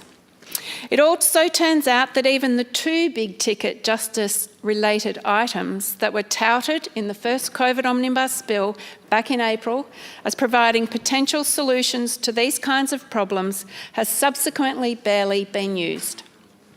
Specifically, those two measures were judge-only trials and the imposition through the Magistrates' Court of new electronic monitoring arrangements for people on community corrections orders. From discussions with the government in recent weeks, my understanding is that just only one judge-only trial has proceeded to full completion in that time. One. As of a week or so ago, I also understand that only around 5 people on CCOs have been subjected to the new electronic monitoring arrangements. Frankly, I think these developments on their own are enough to say that we need to shelve those alternatives and return to conventional processes and trials in the courts, allied, of course, to sensible procedures around physical distancing and the maintenance of good hygiene within court facilities. Let's put it this way. If I was a defence lawyer representing serious or violent criminals, I imagine I'd be absolutely overjoyed at the arrival of this legislation. In fact, I'd be wanting the kinds of COVID-specific arrangements incorporated within it to keep being extended and extended, just as the government is doing. Fourthly, and most disturbingly of all, the changes within the bill equip the government and their officials with even more control, again, over the lives of Victorians. This is exemplified most clearly by the provisions in relation to authorised officers. These were, as everyone knows, actually far worse before the so-called preventative detention. Elements of them were stripped from the bill last week. However, even in their revised form, they still create another new range of emergency powers and directions. After 7 months, the government and its officials should actually be trying to relinquish many of the COVID controls and dictates, not seeking to wield even more of them. There are also some changes in the OH&S area of the bill that are not palatable to us. Specifically, we can't see any justification for the inclusion of Clause 15 of the bill. This would allow the new prohibition notices or directions to be issued by an OHS inspector for perceived non-compliance by a workplace with any COVID-19 direction. Yet it appears that such sanctions already broadly exist. We must also remember that many employees are currently working from home, which would mean an invasion of your own personal and private space. Mr Grimley and I do not come to this Parliament to be oppositional, unreasonable or hostile by any means. We will always be interested in and happy to support government legislation that we believe is genuinely in the best interest of Victorians. Frankly, we would also prefer it if there was no cause for dispute and therefore not a compelling need to speak out on these kinds of bills at all. However, as things stand, and it would be a dereliction of our duty not to say some of these things we're saying today. That applies not just to a level of ever-increasing encroachment of the state into areas of personal freedom and liberty that remains deeply disturbing, but also to what we regard as an urgent and clear need for the government to alter its thinking in its COVID response. People need to face up to the basic reality that the virus will undoubtedly be with us in some form for many years. That's even if there happens to be a vaccine. The belief among the government and their health officials that their ongoing subjugation of the population is justified because it will help them to eradicate, control and disrupt every instance of COVID forevermore is preposterous. Quite clearly, it is also disproportionate to the risk. I would also say to the government that I would have more faith in its arguments and strategies if I saw more consistency and less contradictions in its approach. I've lost count of the number of times I have spoken publicly in this Parliament about the lack of enforcement of the so-called Ring of Steel around Melbourne. I've also raised these issues privately with ministers and their advisors on numerous occasions. If the virus was as uncompromisingly lethal as the bill again implies, then there presumably would have been swift action on fixing this issue some time ago. Yet there still hasn't been any change. And on that note, I would also like to place it on the public record that yesterday I understand that I completely misinterpreted something that Mr Meddick said. I retweeted that. I have now redacted that, and I would like to give a sincere apology to Mr Meddick. Most people in regional Victoria have become well aware that these checkpoints are being routinely bypassed by thousands of people travelling out of Melbourne every day, whether in cars or on public transport, using side roads or other freeways on which next to no checking continues to this day.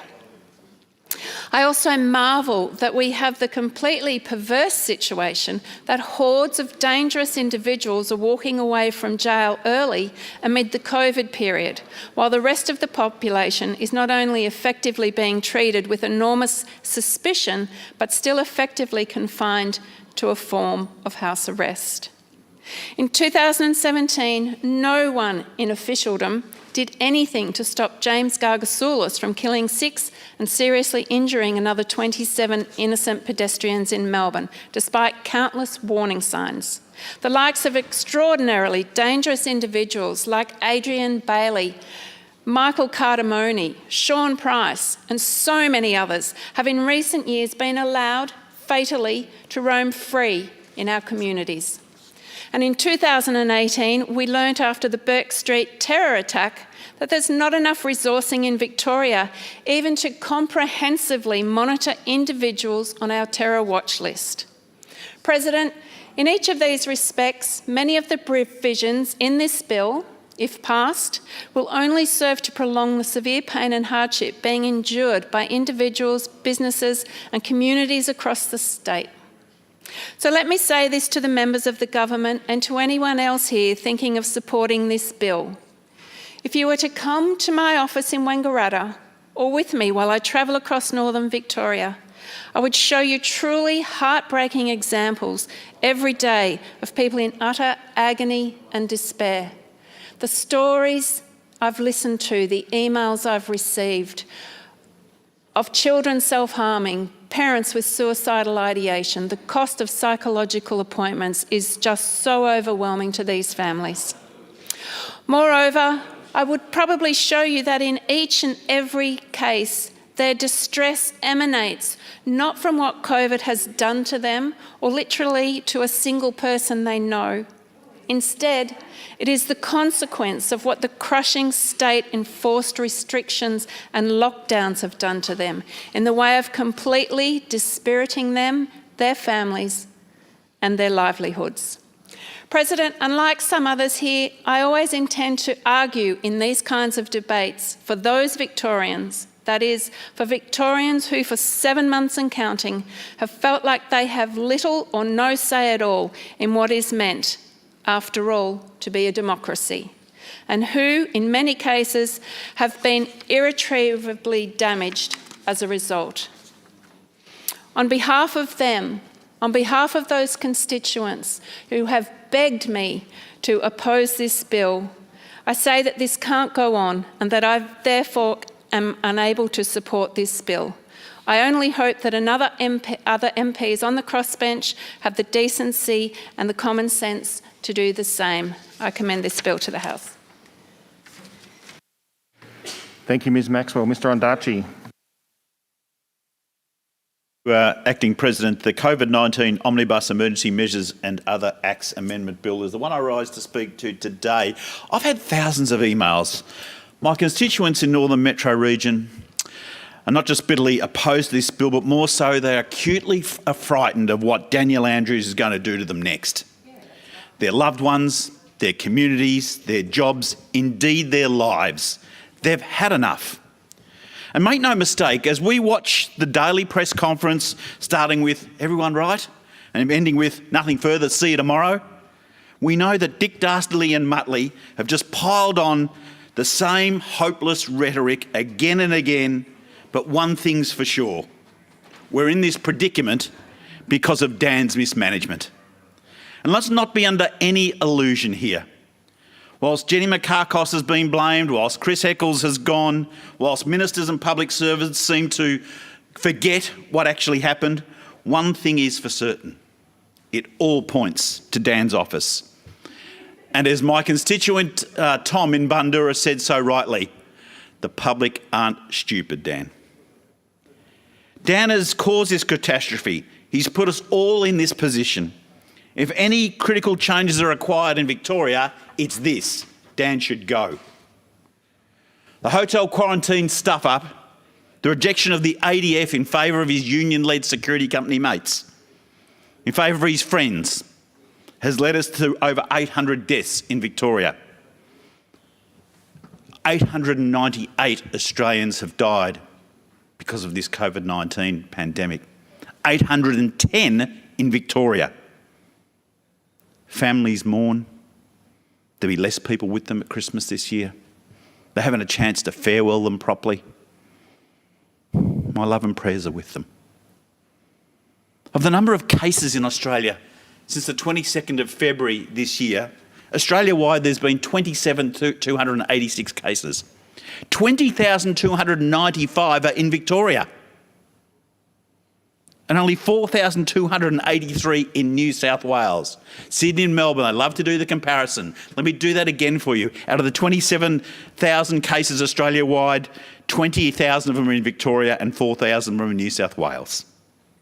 This is because of Dan's bad leadership, Dan's bad decision-making. He's led us all into this very terrible situation. It's his fault. It's his doing.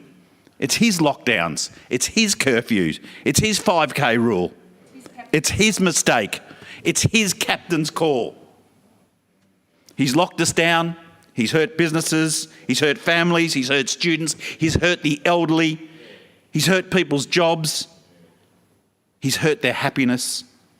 They can't see their family and their friends. They can't go to birthdays. They can't go to weddings. And sadly, they can't farewell their loved ones properly at funerals either. Dan has radically changed the way democracy works in this state. It's no longer a democracy. From a cabinet that started as 22 members of the state cabinet has been reduced to 8. Now you think about having 22 people around the table. The idea around that is it's a contest of ideas, it's a contest of thoughts, it's a contest of minds, it's a diversity of thinking and solutions. And that's the benefit of having 22 people around the table so they can challenge each other and come up with the right solution for Victorians. But Dan doesn't want that. He wants his gang of 8 to be just cheerleaders for him so he simply gets whatever Dan wants. Enormous power that's been centralised to just one person. How dangerous is that? Even Jenny McArthur has said that Dan has subverted the cabinet process. Having a cabinet-led government is the basis of a Westminster system, and he's reduced that to his party of 8 cheerleaders. And now this bill, a bill for more control. He's taken away our freedoms. This bill is an attack on our human rights, our right to visit our families, our right to run our businesses, our right to go to work, our right to go to holiday. Our right to relax and have fun, to go to a restaurant, to go to the pub, to go to the footy. But you know what the government MPs will say today? They'll say it's about public health and well-being rather than appreciation of our own human rights. And now he claims, through some ill-defined roadmap, that he'll ease us back with some small gifts along the way. Well, he made this happen. It's a bit like someone who's taken your car, smashed it up and wrecked it, and then they bring it back one piece at a time. Here's a mirror. Here's a tyre. Here's a door. And Dan wants to be thanked for that. I will not thank or congratulate this bloke who caused this problem in the first place. There are concerns in this bill, and Victorians hear it loud and clear. A bill that provides for regulations to supersede acts. Regulations are normally small things that the Parliament is not really required to vote on, like small changes to road rules and things like that. But this allows rules to be changed the Parliament don't even get to vote on. It's about the Secretary of the Department of Health appointing public servants as authorised officers. Well, we know how well the Secretary of the Department of Health did in the hotel quarantine inquiry, and now we're going to give that person the right to appoint whoever they want as authorised officers to carry out the emergency powers that they seem that they would have capacity to deliver under vague terms like reasonably believe, or any other direction that they believe to be reasonably necessary. Daniel will say to you publicly that he took out the scary parts of this amendment, the ones around detention. But I have to tell you, there's always a hidden agenda with him. And there's more to this. I had the opportunity, thankfully, to be part of a bill briefing last Friday where the government advisors would brief us on what the amendments meant. And I asked them a very basic question. Under the amendments, it talks about police officers, protective services officers, a WorkSafe inspector, an employee in the public sector of a state other than Victoria or a territory, an unauthorised officer, or a health service provider who could be anybody from a naturopath to a nail technician to a masseuse, could be appointed as authorised officers. They have the capacity under this bill and this amendment to inspect workplaces. And the advisors confirm that's right. I then put to them that under the current regime, many Victorians are working from home. And under the Act, would that deem their home to be a workplace? And the advisors said, yes, it would be. So if we extend that thinking out, that would mean police and PSOs, WorkSafe inspectors, people authorised as new authorised officers, and health service providers, as I say, could be a naturopath, could be a masseuse, could be a nail technician, can come to your house for an inspection, to give them extra places, extra authority, extra rights to enter your home. That is totally unacceptable, and I won't support that, at the very least. As I said earlier, I've had many approaches to my office, many thousands of emails from constituents who are really concerned. And here's some of their stories. Emily from Brunswick West told me the changes in this bill are affecting my mental health as they instill fear in myself and my family. She goes on to say, I'm already under a huge amount of stress as this second lockdown has closed my business with no financial help from the government during this time to cover our overheads. She says, I believe we had suffered enough as a state, and it's sad to say that when I heard about this bill, I lost some faith in our government. She said she's always considered herself extremely lucky to live in such a beautiful country where we feel safe and protected. But the thought of what power is being asked through this bill makes her feel ill. She said she's worked hard, made sacrifices, and done the right thing to help get the numbers down. But says, please don't let us lock down anymore. We've had enough. Christina from Greensborough said this. This is not the Australia I know and I love to be part of.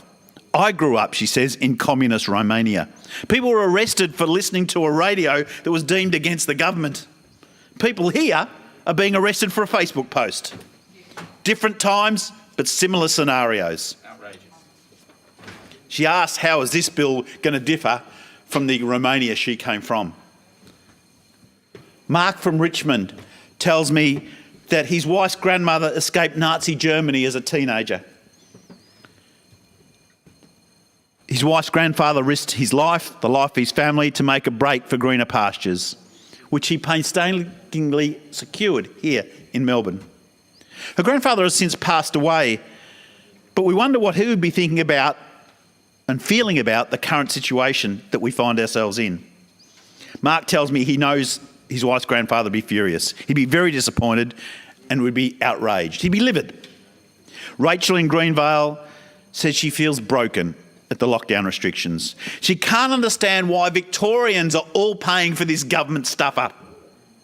Her child has developed anxiety and she doesn't want the government to get any more powers to enforce draconian measures.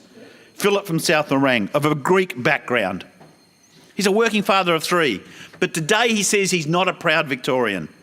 He doesn't identify as being a Labor or Liberal supporter. He doesn't understand how these lockdowns and restrictions on movement are justified. His family moved from Greece in pursuit of a freedom and a better life, and he doesn't think he's getting it here. I will not support this bill. I will vote against this bill. I will stand up in support of the many constituents who have emailed me, texted me, phoned me, written to me, posted on Facebook, posted on Twitter, posted on Instagram. I have listened. The real question in Melbourne's North is this. Has Fiona Patten listened to her constituents in Melbourne's North, the same constituents I have? Has Samantha Ratnam listened to her constituents in Melbourne's North, the same constituents that I have? Don't forget they voted to extend the lockdown. Are they listening today? I suspect they know that our residents of Melbourne's North are not happy with them. So I call on Fiona Patten, I call on Samantha Ratnam today, who represent the same constituents I do, to listen to those constituents. They do not want the support for this bill. They have spoken in their thousands. We should throw this bill out. And the next thing we should do is throw out Daniel Andrews.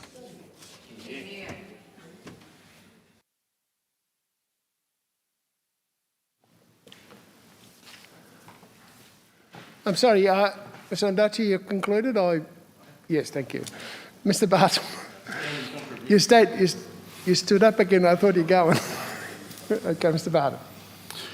Thank you, Deputy President. I rise today to speak on the COVID-19 Omnibus and Other Acts Amendment Bill 2020. I will be supporting this bill today after negotiations between the crossbench and the government led to the removal of the extended powers to detain. The government has not communicated this bill as well as it should have. In these times when many of us are disconnected from friends and family, fatigued and suffering financially, government communications and transparency is more important than ever. We need to do better. Victoria just does not seem to like itself right now. While our shared experience and all the entails brings us together, it is the misinformation, the miscommunication and the lack of clarity that drives us apart. The government has failed to bring the public on board with the measures initially outlined in this bill. Because of that, my office, like yours, has been inundated with emails from concerned citizens. The announcement of this bill has caused great anxiety, suspicion and unrest, all of which could have been avoided. The controversial powers initially outlined in this bill were not dissimilar to the practices that are accepted in New South Wales and Queensland. However, it is clear that the Victorians have interpreted those provisions differently. This can only be attributed to the lack of effective communication surrounding this bill.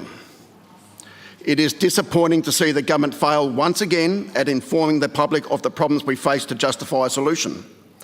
In this case, it was explained after the bill was proposed that there were people openly undermining the COVID health protocols and putting our community at great risk. This conversation needed to happen earlier. The public must have had the opportunity to understand the problem and what is at stake before such a bill as this was introduced. Reading the bill in its current form, it is clear the bill's controversy stems from the lack of understanding and misinterpretation. This has only been made worse by the diminishing trust of the public. This trust must be repaired if the government is to lead us out of the pandemic. Victorians should be able to have faith in their government to protect them from the abuses of power and overreach. Trust is the key if we are to improve compliance with government directives. Introducing a bill in this way has undermined public faith and consequently undermined the intention of the legislation. The government has to improve communication channels with the public to avoid this state of affairs. I can't help but acknowledge that today feels a bit like Groundhog Day. Last month when I rose to speak on the state of emergency extension, I spoke of the suspicion, distrust and the exacerbated tensions Victorians are feeling and how this can be addressed. I asked many questions. Who will have oversight moving forward? How can we reassure the public that powers will not be abused? And how can we enhance communication channels? Standing here today, it is clear the government had no answers to these questions. There is yet to be an appropriate mechanism for consultation and independent oversight. To reassure the public and build confidence in this process, the government should focus on measures that provide genuine transparency and sufficient scrutiny. Are we to be surprised that this bill has had so much backlash? I urge the government to consider how they can better approach policy debate, education and effective communication in the future. This bill is necessary if our society is to continue to function through this pandemic. Many of these provisions will help stop the spread of the coronavirus and allow society to open up safely. It is a great shame that the misinformation has prevented this bill from being seen clearly for what it is: vital. Fairness is what's driven me to this very place. It is what motivates me to listen to the concern of my constituents and act on their behalf. It is also what drives me to engage with the government, my fellow members of the crossbench, to achieve fair outcomes and improve legislation. We, as crossbenchers, have worked with the government to address key concerns held by the public, the legal community and human rights advocates. In particular, it was through negotiations with the government that provisions such as the preemptive detention of high-risk individuals and the vague, expanded powers of authorised officers were amended. Previously, there was a provision that allowed government to appoint anyone as an authorised officer.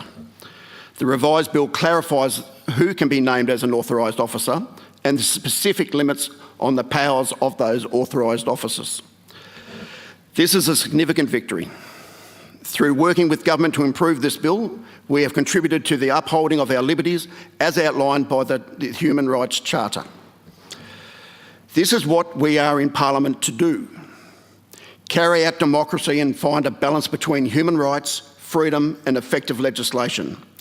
This revised bill is proof of that. The provisions in this bill are needed if we are to come out of this lockdown.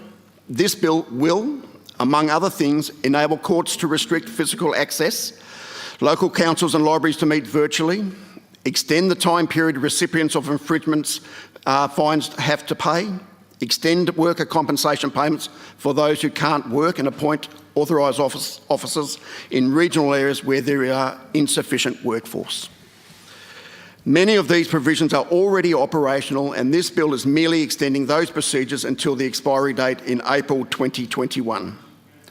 Through working with the government to ensure transparency and demand clarification on the powers of each authorised officer, it has ensured that officers will have the appropriate skills to support the vulnerable and disadvantaged people through this pandemic. These amendments have addressed the key concerns shared by the legal community and human rights advocates. These professionals are experts in their field, understand the human rights implications, and with a clear conscience have decided to support the revised bill. The Victorian Equal Opportunities and Human Rights Commission, as well as the Law Institute of Victoria, among those now comfortable with the provisions outlined. The intent of this legislation has been effectively upheld, while potentially excessive and unchecked powers have been eliminated. This goes to show how collaboration with the crossbench and stakeholders from relevant sectors can lead to improved outcomes that will address key issues faced by Victorians. A willingness for compromise from all sides leads to better government and better policy. To see the legal community come around on this revised bill speaks volumes. I have a commitment to judge each bill on its merits and meet with many stakeholders to further understand the implications of each piece of legislation. This case has been no different. Speaking to and reading the opinions of lawyers who make great contributions to their sector, I found their initial concerns to ring true. After lots of work and to address these concerns, the bill now strikes the right balance between human rights, practical legislation. This is why I will support this bill today. Many of my constituents have still not gotten on board with this bill, but who can blame them? For those who have lost their jobs, missed their family and are doing it tough through no fault of their own, seeing the government risk an overreach of power feels like a step too far. These people cannot trust the government to stop them from falling through the cracks. We can see this clearly in the complete lack of support for the majority of the sole traders and the financial devastation they experience as a result of that. How can we expect the public to support a bill that hasn't been explained but rather sparked fierce debate and unease? The consequences are too great not to make changes moving forward. A great shadow was cast on this bill, and unless the government can do better to inform Victorians on the state of affairs, this controversy will continue to shadow more bills in the future. I do not believe this bill, as it stands, unduly trespasses upon the rights or freedoms of Victoria. Rather, this bill is made up of many positive measures that will facilitate our democracy functioning remotely for the foreseeable future. This bill intends to sufficiently address those who are openly rebel against COVID-safe measures that protect our community and will help us get out of this lockdown sooner. By focusing on having trained authorised officers with clearly defined powers, we can better engage with members of the community that may have mental illness and substance abuse. This bill will help keep everyone safe by improving procedures that encourage social distancing, allowing people to work from home and mitigate risk to health. These practical measures will benefit Victorians and make life a little bit easier. No government or policy is ever perfect. I come here to engage with the government, the crossbench and opposition to improve government and better legislation. I did not come here to throw rocks and stifle progress. This revised bill stands as proof of our democracy and just shows you how valuable the crossbench is in representing our constituents in policy debates. This bill is necessary if we are to continue functioning smoothly through this pandemic. I will commend this bill to the House. Thank you, Deputy President. Mr. Rich-Phillips. Thank you, Acting President. Acting President, I rise this afternoon to oppose this bill, and I do so because it seeks to impose more heavy-handed and draconian provisions to restrict the lives of Victorian citizens in the name of the COVID response. The provisions in this bill include, as we've heard other members state, an attempt to introduce what is effectively preventative detention, providing a mechanism whereby authorised officers designated under the Public Health and Wellbeing Act would be able to detain citizens of this state or people in this state on the belief that they might breach a COVID direction. Not that they have or they've threatened to, but because an authorised officer believes they might.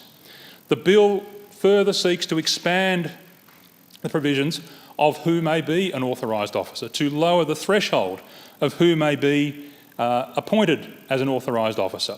The current Act requires that the Secretary of the Department of Health and Human Services be satisfied as to the experience and qualifications of an individual appointed as an authorised officer. The bill as drafted, the bill as in the House now, seeks to substantially lower the threshold of who can be appointed an authorised officer, expand who can be appointed an authorised officer. And I might point out, Acting President, that is not just a theoretical concept, because this is a power which the government is seeking to put into the hands of the Secretary of the Department of Health and Human Services. This is a person who got up at the hotel inquiry, the hotel quarantine inquiry, and couldn't remember the most basic details about what had been going on in her department. And this government is now coming in here saying to this House and to the Victorian community that we should have confidence in that Secretary to exercise these expanded powers in the appointment of authorised officers. And if the House was to take the bill as the government intended, to give those authorised officers powers to make decisions on preventative detention based on who they believe may want to breach a COVID restriction. Now, the government seemingly has backed down in the face of public opposition, backed down on the issue of preventative detention. There has been an extraordinary outcry in the Victorian community about this latest proposed restriction, imposition on the rights of citizens. But the other provisions remain. The provisions with respect to authorised officers, although they are changed, there is still an expansion of who can be appointed an authorised officer by the Secretary of the Department of Human Services, Health and Human Services, and of course that is the same person who a month ago couldn't answer the most basic questions at the hotel quarantine inquiry. Now, as some members have said, there are other provisions in this bill which have merit, and they are provisions which were enacted by this parliament in March, largely to allow many functions of government which have required traditionally face-to-face contact to be undertaken online. An example of various court proceedings has been used as the example where they have been able to be conducted online as a consequence of the legislation that was put in place at the beginning of this year, and the need to continue those provisions. Now, the opposition does not oppose those provisions, and if they were in a separate bill, we would be happy to support them.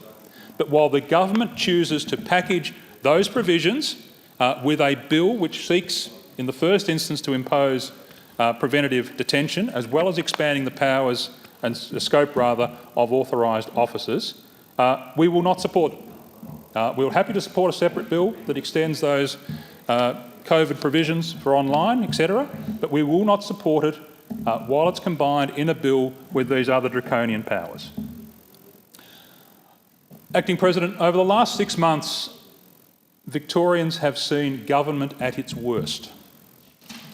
And Australians often suffer from mediocre governments. We've seen that all around the states over the last 20, 30 years. But usually the cost of that is hidden in lost opportunities. But we are now seeing that changes in a crisis. And Victorians are now seeing the real cost of having a mediocre government in place. We have seen damage and destruction caused to the Victorian community at an extraordinary level. The damage and destruction caused to the fabric of our community, to the mental health of our community, to the physical health of our community, as people have delayed being tested for conditions, delayed seeking treatment or testing for physical ailments. We know that the number of people presenting with cancer diagnosis are well down because people are not going to their doctors, and that's a ticking time bomb that we will see in the coming 12 months. And of course, the impact on the economy. The impact has been enormous. And it's important to recognise, Acting President, that the damage was not caused by COVID-19. It was caused by the government's response and the conscious decisions this government has made. Because if you look at other states, you look at other jurisdictions around the world where governments have made different decisions, they haven't suffered the impacts, the damage and the destruction that we are now seeing and have been seeing in the state of Victoria. And of course, one of the key points in what we've seen over the last 6 months has been the government's failure to manage the hotel quarantine program. And I don't intend to go over that, but it's worth putting on record that Victoria has experienced 5 times the number of cases than New South Wales. So this government can't pat itself on the back as having handled the situation with COVID well, because it hasn't. With a smaller population, we have 5 times as many cases in Victoria than New South Wales has dealt with. But in having triggered that spike, that second wave in Victoria, the government's subsequent response has been over the top, it has been high-handed, and in many respects it has been irrational, with no health basis to the restrictions that have been imposed. And we've seen that with the curfew, we're seeing it with the 5-kilometre restriction on movement for Victorians living in metropolitan Melbourne, and we've seen it with the virtual shutdown of almost every small business and larger business, with the loss already of more than 250,000 jobs, as reported by the ABS to the end of August. And of course that number is going to grow even more when the September data is released. And of course, in the minds of Victorians, this has been compounded by what we have seen from the Premier. The bullying and intimidatory conduct of the Premier and the increasingly irrational daily media conferences has just increased the anxiety of the Victorian community. And we now have people who are tuning into those daily conferences just to see how the Premier today will contradict what he said yesterday, which is becoming more and more the case. Victorians are frustrated, they're angry, and they're scared. And they're not scared of the virus, they're scared of the irrational and arbitrary approach that their government is taking to addressing the COVID situation. They're scared of the arbitrary restrictions which have been imposed on their lives, particularly in the last 3 months, and which continue to be imposed as the government and the Premier moves the goalposts, as we've seen with the so-called roadmap, which has been repeatedly changed in the last couple of weeks, with the suggestion that restriction could be lifted even if the numbers aren't achieved, then the restrictions are going to be pushed out later. It changes day to day, and that is scaring the Victorian community.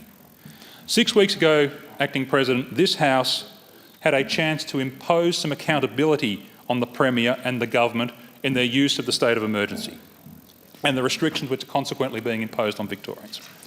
We had a chance as a House to ensure that month by month the government came back to this place and accounted for how it would use and how it was using that state of emergency, to provide accountability to the Parliament and thereby provide accountability to the people of Victoria. But instead, we saw a vote in this place where Ms Patten, Mr Meddick, Dr Ratnam gave the Premier, gave the government a blank cheque to impose whatever restrictions the Premier wants, however he wants, for the next 6 months. And we're now seeing the consequences of that. And those members, Ms Patten, Dr Ratnam and Mr Meddick, share with the Premier culpability for the damage and the destruction that is now being inflicted on the Victorian community. In the debate today, if this bill passes the second reading stage, the Leader of the Opposition has foreshadowed that he will move an amendment which will seek to lift the 5 kilometre limit on the movement of Melburnians, a limit which was imposed without a rational basis, which was imposed arbitrarily by the Premier in the same way as the curfew was imposed, and which is having enormous impact on the lives of Victorians. This House will again have an opportunity to restore some balance in the response, to restore some balance in the restrictions which are imposed on the citizens of Melbourne, to ensure that we can move through this COVID phase, which has been caused by the mismanagement of this government, in a way which does not continue the same destruction and damage in the community of mental health, of economic well-being that we're seeing today. Lifting that 5 kilometre restriction by way of legislative change today to prevent that 5 kilometre restriction continuing is a sensible move which will have a dramatic impact on the well-being of our citizens and will not impact the COVID situation. And medical expert after medical expert has said the 5 kilometre restriction is not impacting the number of cases, is not reducing the number of cases. It is an arbitrary imposition which is doing more harm than good. So the opportunity is there today for this House to express its will on behalf of the people it represents and lift that restriction to ensure there is some more balance in the way this COVID situation is being addressed. Acting President, the powers which are in the bill as drafted, and the government has flagged it will seek to make some changes, but they will still seek to expand the bill, even with the government's amendments, will seek to expand the powers, expand the basis for authorised officers in this state. The government, powers like that require the community to trust its government.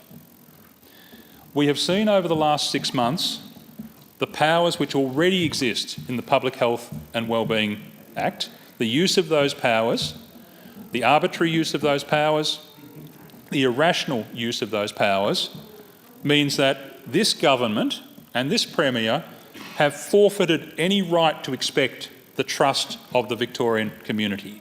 So to come to the House today and say we would like those powers further expanded, we'd like to lower the threshold by which we can appoint authorised officers, is simply unacceptable.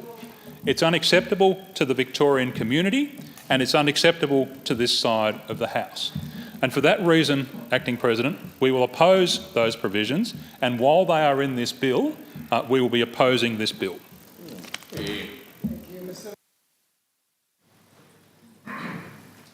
Thank you, Acting President. I invite anyone who thinks the Liberal Democrats are exaggerating when we talk about Victoria turning into a police state to go for a picnic.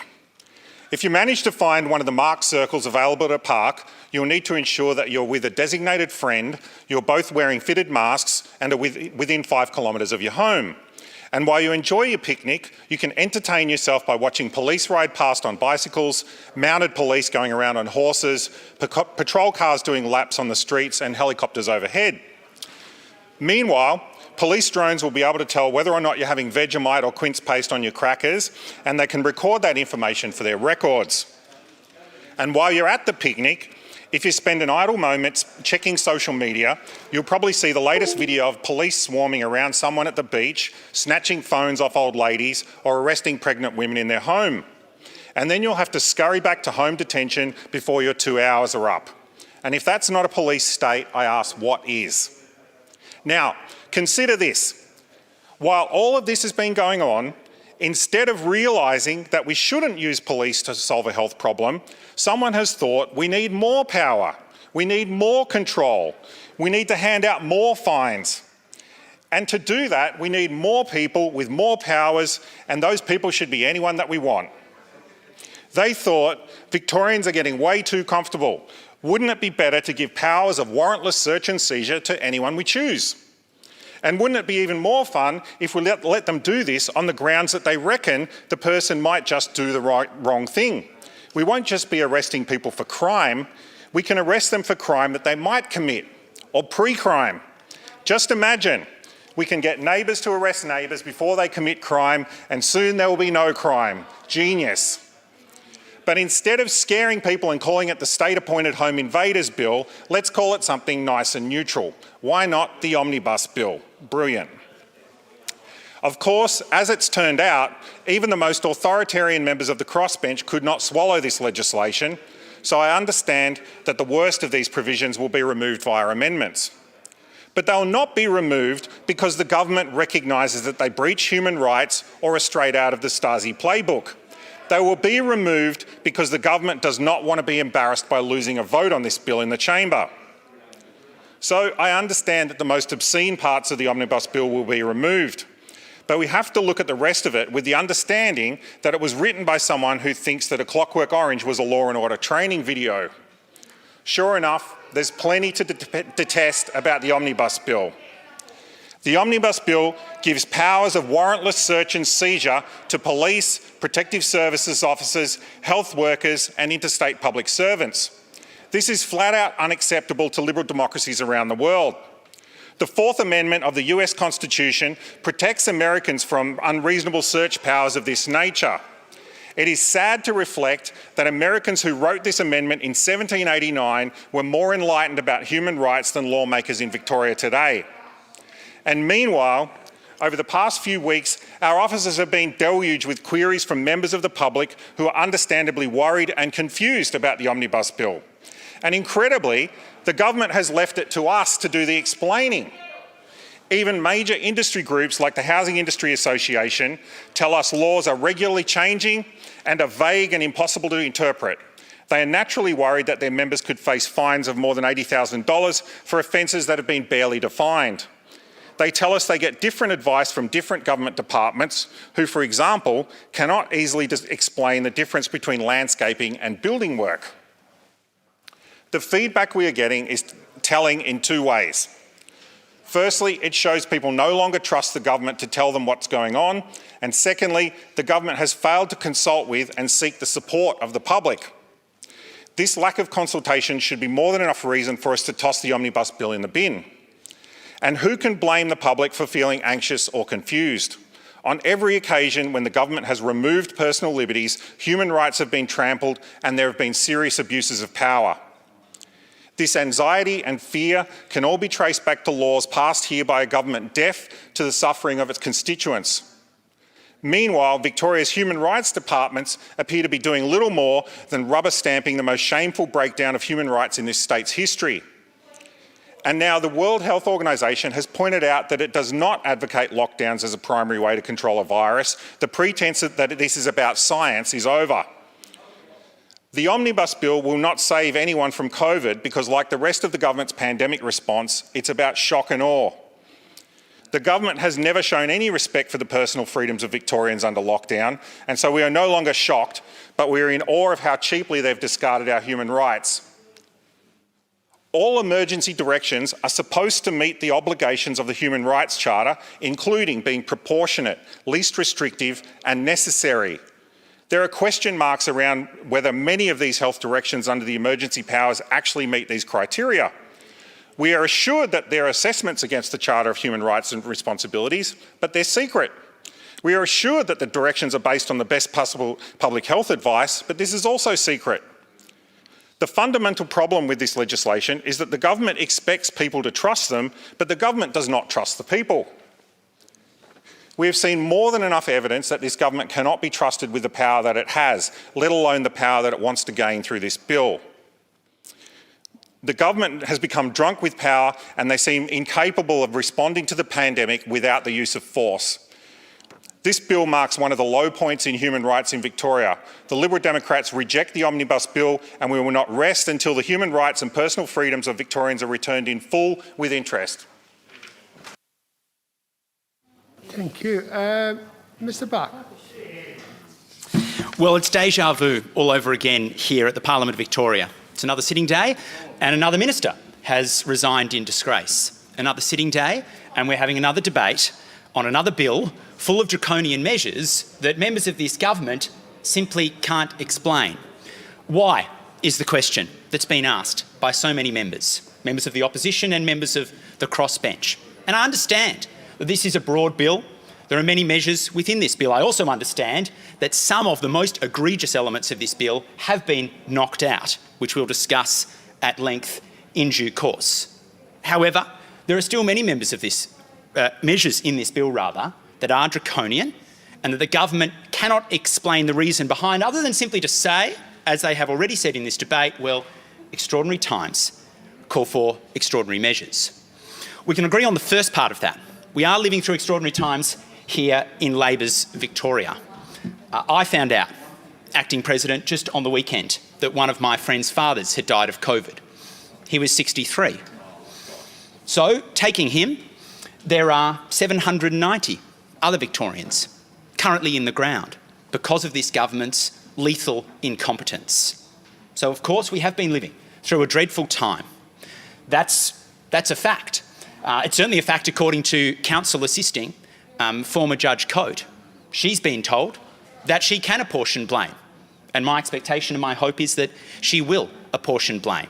So the government's right, we have lived through and are still living through extraordinary times. But what this bill does, and what other draconian measures that the government has introduced do, is to add insult to serious injury and indeed death. Because, as I say, no one opposite can tell us exactly why so many elements of this bill are necessary. It's been noted in this debate that there has been an extraordinary response in the Victorian community, and rightly so, to this bill, similar to the response, certainly within my office, and in terms of correspondence to me, that I saw regarding the state of emergency legislation that the government put forward some time ago. Lawyers and judges, eminent lawyers and judges, eminent human rights experts, all came out against many of the odious elements of that initial bill that, we must remember, the government put to the other house. It rammed through the other house. And so, yes, I'm pleased that because of a huge community backlash, some elements of this bill have been knocked out, and some good work, may I say, by some of my friends and colleagues on the crossbench. Still, it is an odious and draconian piece of legislation that I will oppose. It's been noted that trust is at a low point in the state of Victoria, and I certainly agree with that. There's nothing that undermines trust in leadership more than being lied to. And what an extraordinary show the Victorian public have seen at the Coate inquiry. The head of the Premier's department, a highly partisan public servant, resigned. He was gone just yesterday. Well, he didn't tell the truth. At that inquiry. We've heard from Minister McArthur, who used to sit right there. 5 minutes ago, there she was, However, now she's gone, and she says that we can't trust what the Premier himself said to that inquiry. And so I agree with members opposite and some members of the crossbench who say they'll support this bill, that trust is at a low ebb. Nothing undermines trust in government like being lied to, like we continue to be lied to about the decision not to use ADF, like we've been lied to by so many others at this code inquiry. Now, when the government came forward with this measure, this bill, this extraordinary measure, let me ask, where was the Cabinet? Under a normal process, a measure like this would be taken to a Cabinet. It's a key element of any Westminster system, and there would be robust debate. Ministers would be briefed, all ministers would be briefed upon the measure to come before Cabinet, and through that process, one would ordinarily expect poor elements of legislation, bad elements of legislation to be knocked out. Well, we hear from Ms McArthur just recently that Cabinet government here in Labor's Victoria has collapsed. Many of us suspected this some time ago. But still, we've got the COVID Cabinet, the crisis Cabinet. But where were they? When this measure was first brought forward, and the Premier presumably sat around the table and he said, look, I've got a great idea. We're going to let an unelected bureaucrat appoint anybody, listen guys, absolutely anybody, to be an authorised officer. They can go into your home, they can take your stuff, they can arrest you, they can detain you. They don't need a warrant. Could be a union official, might be a private security guard, that'd be a good idea. Not one member of this swarm of invertebrates had the ticker to say, hey, listen, Dan, I'm not sure, old fella. Maybe the people of Victoria aren't really going to go for that. And it was the same, of course, with the government's quite extraordinary state of emergency legislation, that again, it had to water down. I opposed that legislation. But in its initial form, it was far more egregious. Because again, not one of the blancmanges opposite had the ticker to say to their boss, who we understand from Ms McArthur is a bully and a thug, listen, perhaps this isn't such a great idea. So there is a consequence to the collapse of Cabinet government here in Victoria. There is a consequence to this extraordinary way of doing business, where nobody seeks briefings, nobody wants briefings, because it might create a paper trail. And we've seen the extraordinary calamity that Victoria has faced play out now over months. I'm afraid to say it will continue to play out over months to come. The measures that the initial bill contained were utterly extraordinary, despite the protestations of those opposite and some other members who support this bill. And it's been interesting to hear people say, well, look, there are measures in place like this in New South Wales, in some other states. Well, that's fine. I'm more than happy to take that point head on, because the argument is an incredibly weak one. To the best of my knowledge, Acting President, there is only one jurisdiction in Australia where senior government officials have recently said that people who oppose the government's policy are batshit crazy. Only one jurisdiction where that's been said. To the best of my knowledge, there's only one jurisdiction in Australia where recently an entirely defenceless and peaceable young pregnant woman in her pyjamas was dragged out of her home in handcuffs in front of her family. I'm not aware of that happening anywhere else. And so I don't understand why this concept is so difficult for those opposite to grasp. When this government, for no apparent reason, seeks to bring to itself more and more draconian powers, the people of Victoria ask, well, how are they going to use them? How are they going to use them? There was a response to that appalling intervention in that poor woman's home. A senior government official said, well, the police officers there did the right thing, but there was an issue with the optics. There was an issue with the optics. There's not an issue with the optics in Victoria, there's an issue with the psychology of this government. I fully support the wonderful women and men of Victoria Police. I don't support the messaging that they're getting from their political masters, and that includes some members of top brass like that buffoon Cornelius. Now, there have been some changes to this legislation, and I'm very pleased about that. The amendments modify new section 250 of the Public Health and Wellbeing Act, as introduced in the initial bill. The initial bill that 5 minutes ago all of those opposite were championing and saying was totally necessary, that was rammed through the other house last sitting week. Now, this section allows the head of the Department of Health and Human Services to appoint the following classes of person as an authorised officer. A police officer, well, all right. PSOs, WorkSafe inspectors, an employee of the public sector of a state other than Victoria, that's odd, and a health service provider. Now, I have the highest regard for Victoria's public servants. Indeed, I used to be one, acting president. I used to be an officer in the Department of Human Services. And so I have the highest regard for people who work in the public sector. The proposed amendments do clarify, in some instances, and reduce the scope of powers that those who are authorised officers may be provided with. But the powers, nonetheless, that are provided through this bill remain expansive. And again, I'd note that no one opposite can tell us why it is that some of these powers are necessary. I'm interested that a parking inspector from Canberra, for example, or a naturopath could be an authorised officer under this current scheme. They would have power still to enter premises in Victoria without a warrant, to close any premises, to seize items, to seize goods from the home of Victorian people.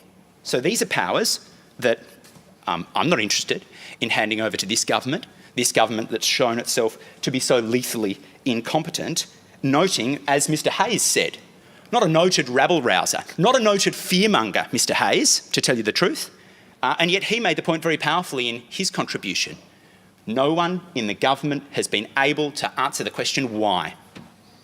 And why it is that not one member of the COVID Gang of 8 who haven't got a spine between them bothered to ask the Premier that question on the way through is an extraordinary mystery. There's been talk about division in the Victorian community, and again, there's a reason for that division.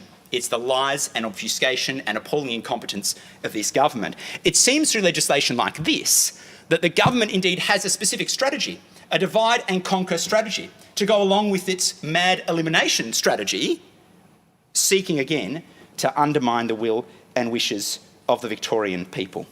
Freedom matters. Democratic accountability matters. I oppose this power play, and I no longer have confidence in this Labor government. Mr Bourman. Thank you, Acting President. Acting President, it should come to no one's surprise, or as a surprise to no one, that I will be supporting this, because on Neil Mitchell's show a number of weeks ago, I said if they took out the detention stuff, there was nothing else there for me to really be worried about. And to be frank, I've had a lot of people write to me, obviously, and tell me their concerns. And what I've done is I've looked up their concerns.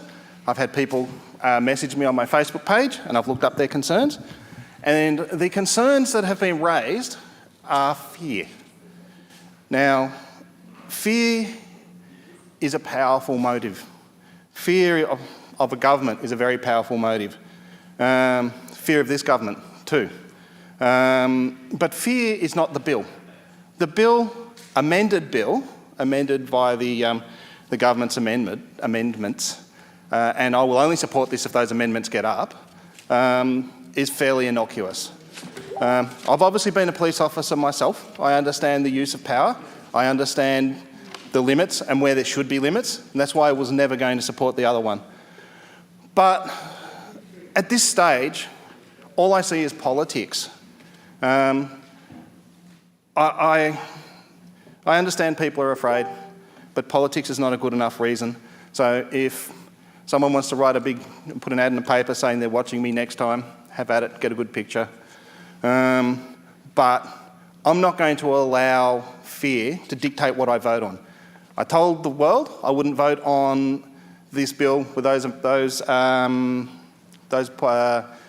parts, and those parts will no longer be part of that bill.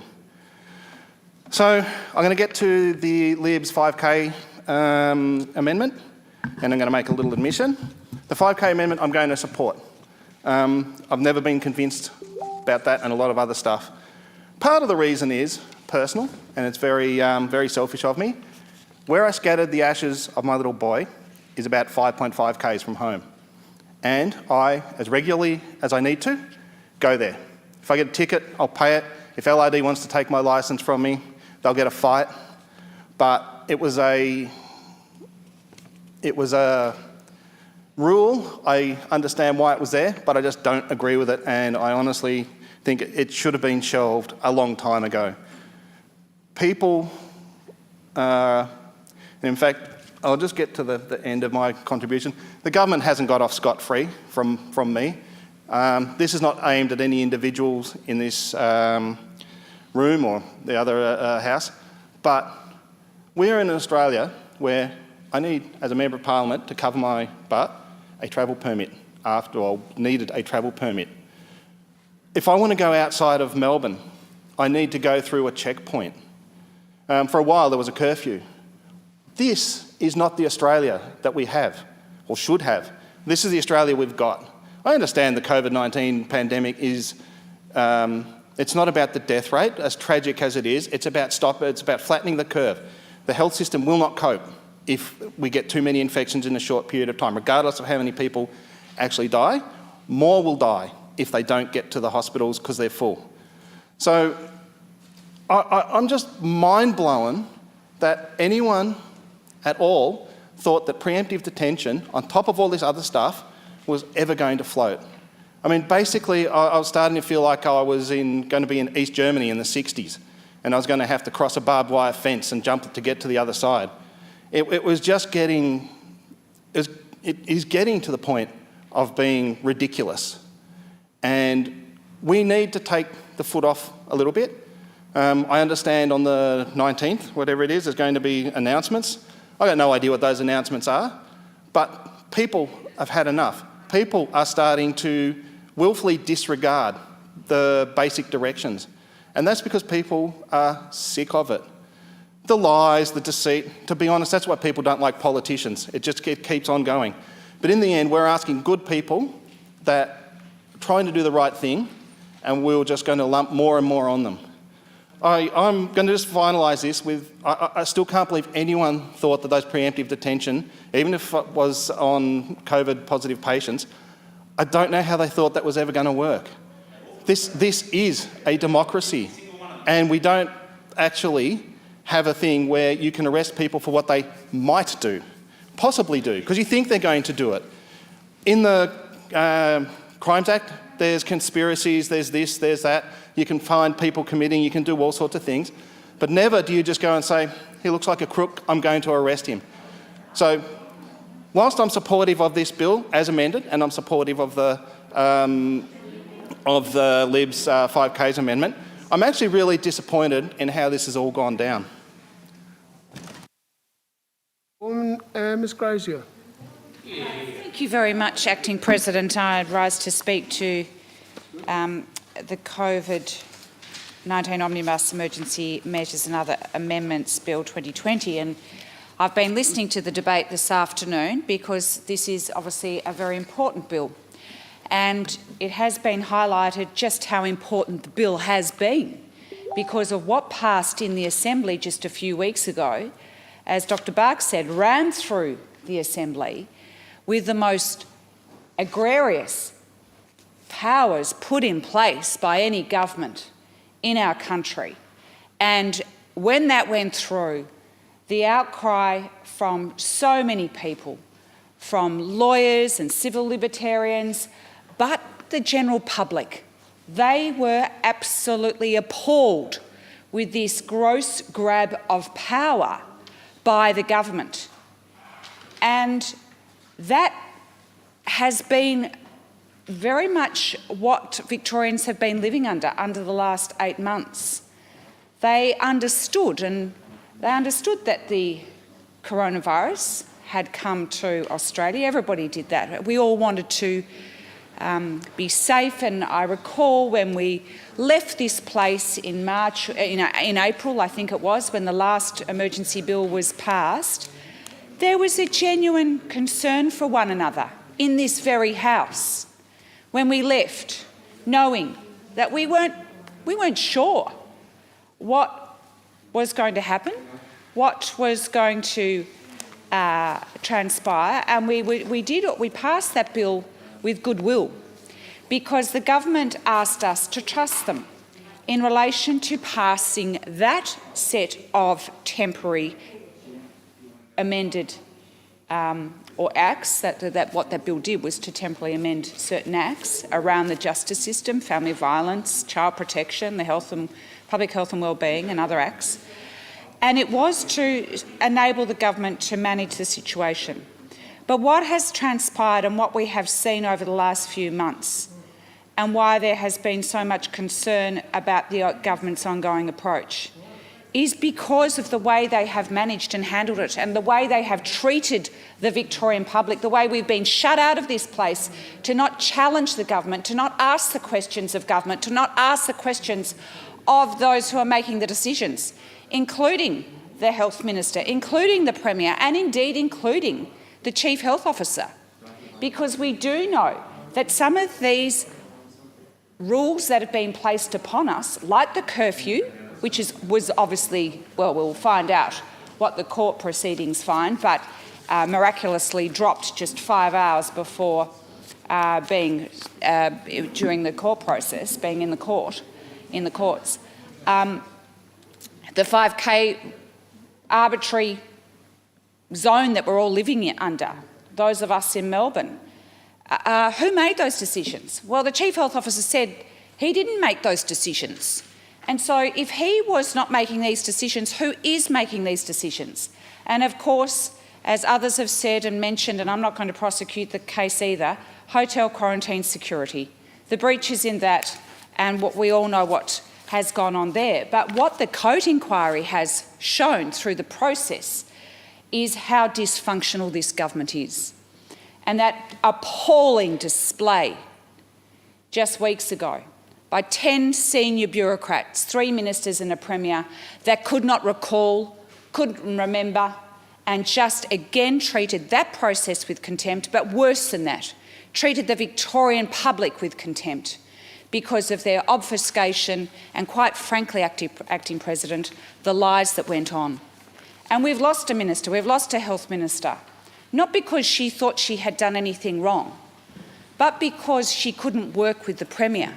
Such is the dysfunction and dislike for one another that their personalities and clashes and the challenges and goodness knows what went around the COVID-8 cabinet crisis table, but what's going on in their party room and around their cabinet table. But also the senior bureaucrat yesterday, Mr Eccles, just off and gone because he was exposed.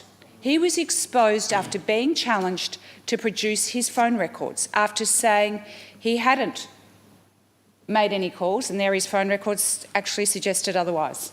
And again, the Emergency Management Commissioner, Mr Crisp, 3 times. Sitting next to him was the Minister in the Public Accounts and Estimates Committee, and he said he had briefed her 3 times. She didn't pull him up. She said nothing.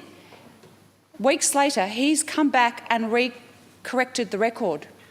So that is why Victorians are really they're challenged with what is going on, and the trust in relation to this bill and those overreaching powers which were obscene, absolutely obscene, to think that you could be detained on the suspicion that you might be doing something, putting somebody at risk.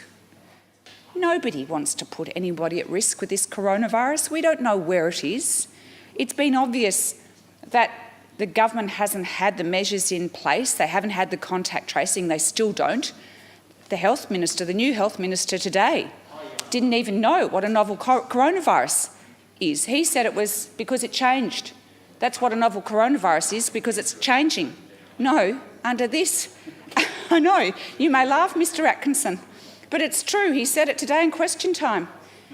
This is what we're up against. We've got an inadequate government who doesn't understand the basics, who are dealing with this very important issue.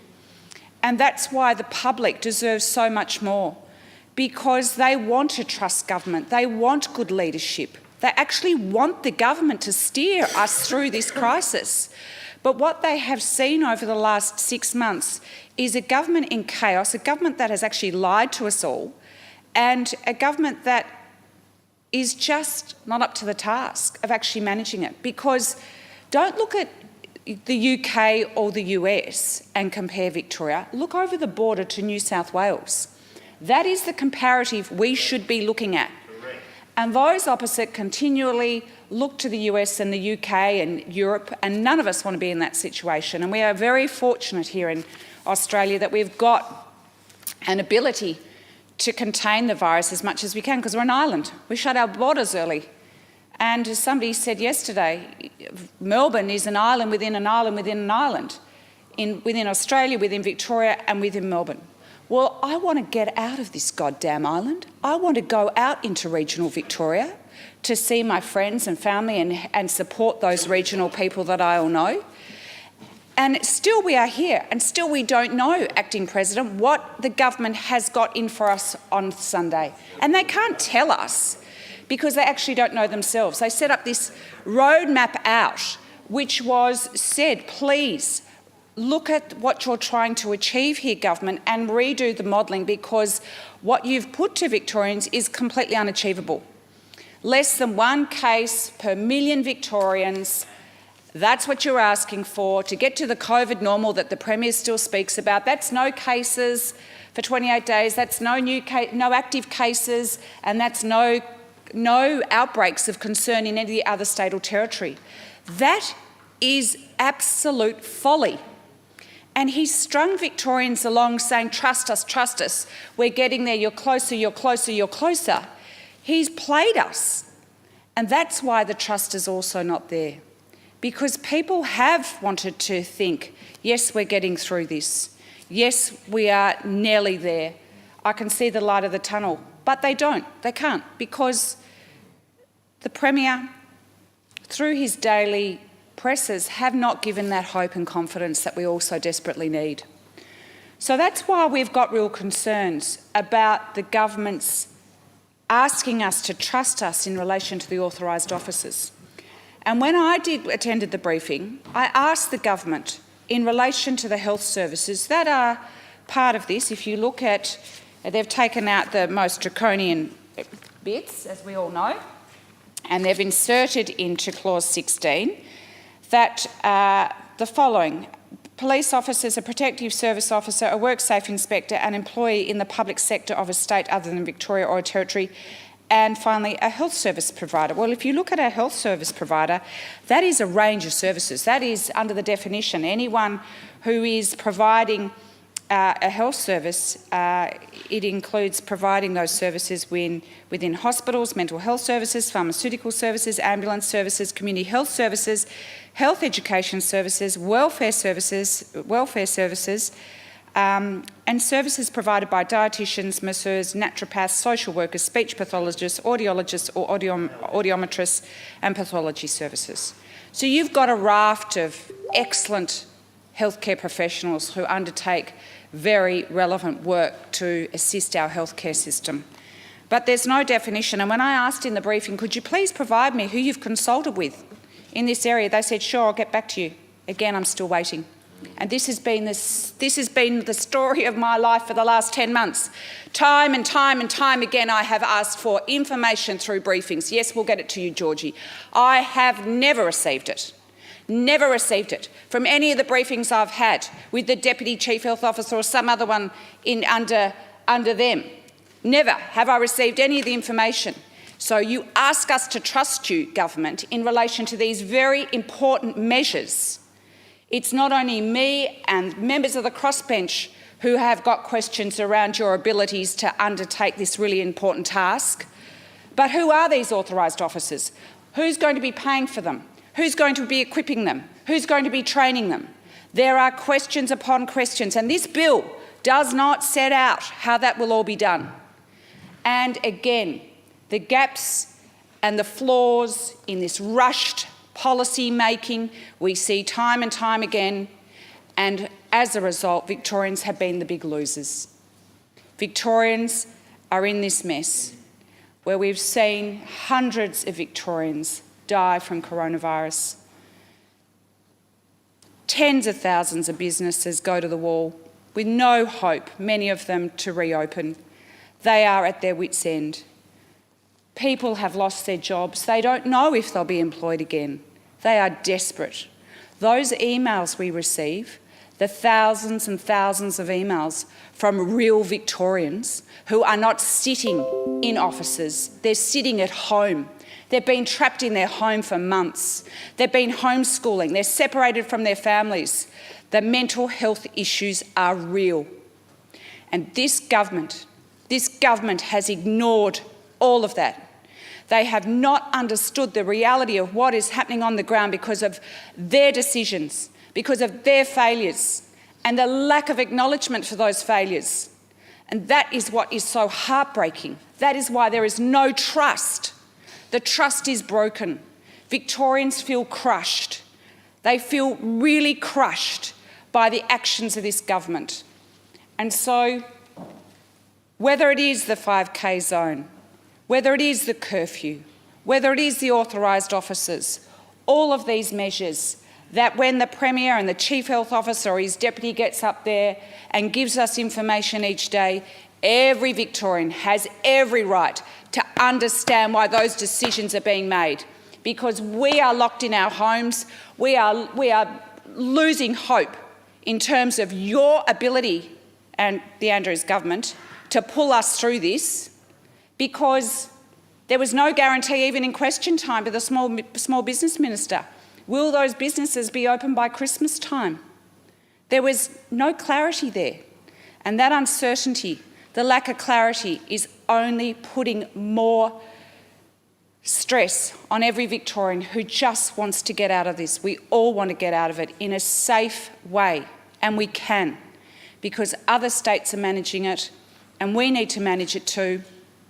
I implore the government, please just fix the problems. Don't put these arbitrary rules on us without giving us the information that we so crave and deserve. Acting President, I, together with my colleagues, have got real concerns about the government's ongoing ability because of the dysfunction that is going on. At a time when it is so important to have a functioning government, it is not one of dysfunction. And if they dare to criticise us questioning you, if they dare to question us for being in this parliament, to be able to question you, to say that we are hysterical and that we have caused the ongoing virus and we are dividing people, no, I'm terribly sorry, government. It is you that have divided Victorians. You have shut us down. You have pitted neighbour upon neighbour, encouraging people to dob them in. Shame on you for behaving in the way that you have, setting up businesses, construction industry, unions, government-paid employees who are getting their wages every 2 weeks, but others that haven't seen a wage for 9 months. It is shameful, and Acting President, I just hope, like all Victorians, we get through this sooner than later. Dr. Ratnam. Thank you, President.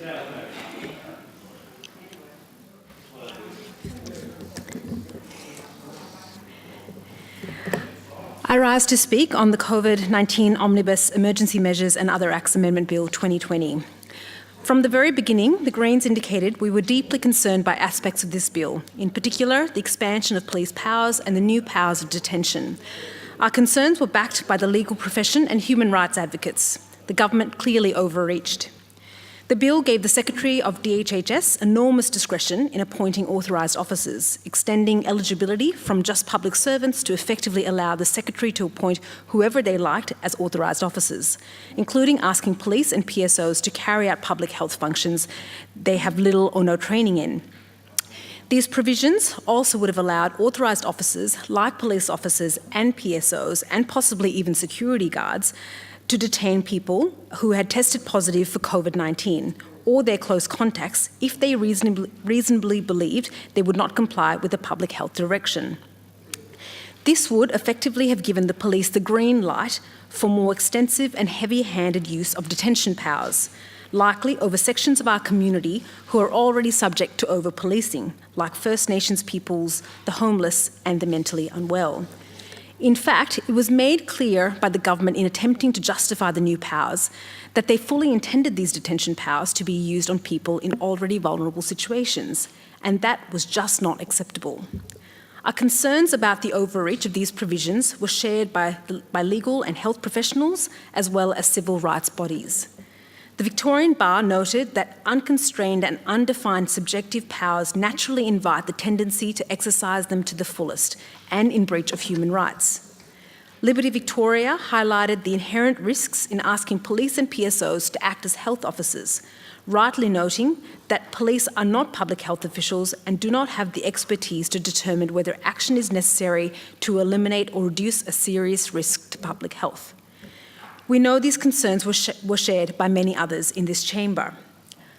Our concerns with these elements of this bill should be no surprise, because the Greens have always been vocal opponents of the expansion of police powers.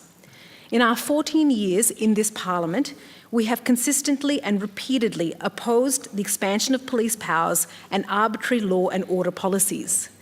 We have protested against the unnecessary use of force against our most vulnerable communities and called out abuses of force and power when we've seen them.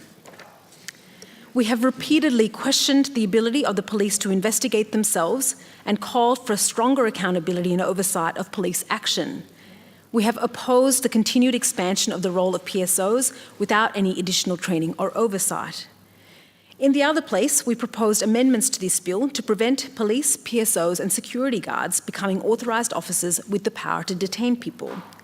The opposition from the crossbenchers to these unnecessary and dangerous provisions in the bill has now led to the government backing down and indicating that they will be moving to substantially amend the part of the bill to remove these new preemptive detention powers entirely and to limit who can become authorised officers and what specific powers the new authorised officers will have. These amendments are welcomed by the Greens and show the importance of Parliament at this time. But the debate about this bill, for some in the community, became a site of contest about the government's overall approach to the pandemic, quite removed from the contents of this bill. As a legislator, I have a responsibility to vote on the words written on the pages of a bill. So I want to be very clear about what the bill before us actually does and what we are in this chamber here actually voting on today. Firstly, it extends for another 6 months until the end of April a range of COVID-related measures that either provide additional protection for people or facilitate operations of the state while COVID is still present in the community. These are measures that are already in place. They include allowing workers' compensation payments to continue to be made, courts and other parts of the justice system to operate safely, and local councils to meet online. All provisions that this House has previously passed. Secondly, there are some new provisions to manage the consequences of the COVID virus and the fact that it requires us to change our behaviours. The bill makes provision to assist children who have been removed from their families to be reunited and to provide more flexibility in managing court lists to assist domestic violence survivors. It also allows WorkSafe inspectors to issue orders and directions to keep workers safe at work in the midst of a pandemic, noting that a lot of the transmission of COVID in Melbourne has occurred at workplaces.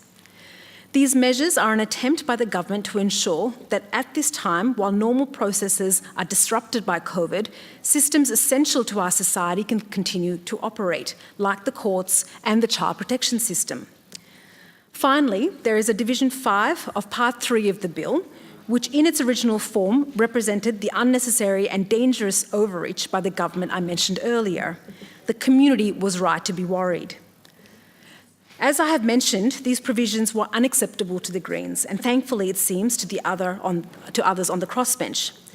Given the crossbench were not prepared to vote through such an arbitrary expansion of power, we have witnessed one of the biggest backdowns yet by this government. The government is now proposing amendments that will remove entirely the additional detention powers.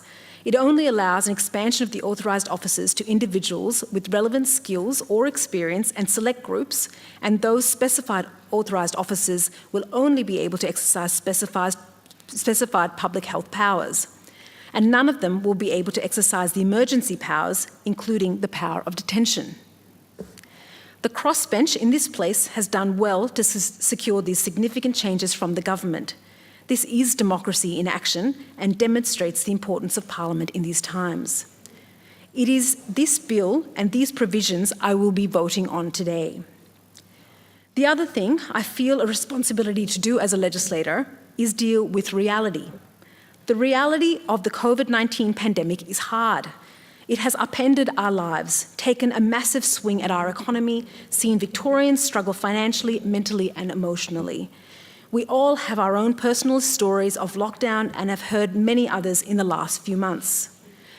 We are living with restrictions while our family and friends in other parts of Australia have enjoyed a much more normal life, going to work, visiting each other, going to the beach or taking a holiday. But as much as we don't want to be, we are still living in the midst of a global pandemic where the material reality of the virus will continue to affect our lives. We can and should have debates about how we as a community are responding to the pandemic. The government's decisions should be subject to debate and they need to be accountable for each and every one of them. Mistakes have clearly been made. Victorians are suffering and we all want a clear way through. And that leads me to address the campaign that has been running to oppose this bill. As one of the key targets of this campaign, I have a few reflections. Firstly, as I said before, public debate is essential to democracy. Questioning and debating the actions of governments is what a democracy is all about. But all those debates need to have a link to reality. What is clear from the many thousands of emails and social media comments I have received in the last few weeks is that the amount of misinformation being propagated out there is enormous. The vast majority of the emails and comments show no understanding of what the Omnibus bill actually was and what it will do. And this is particularly the case since the government announced its backdown.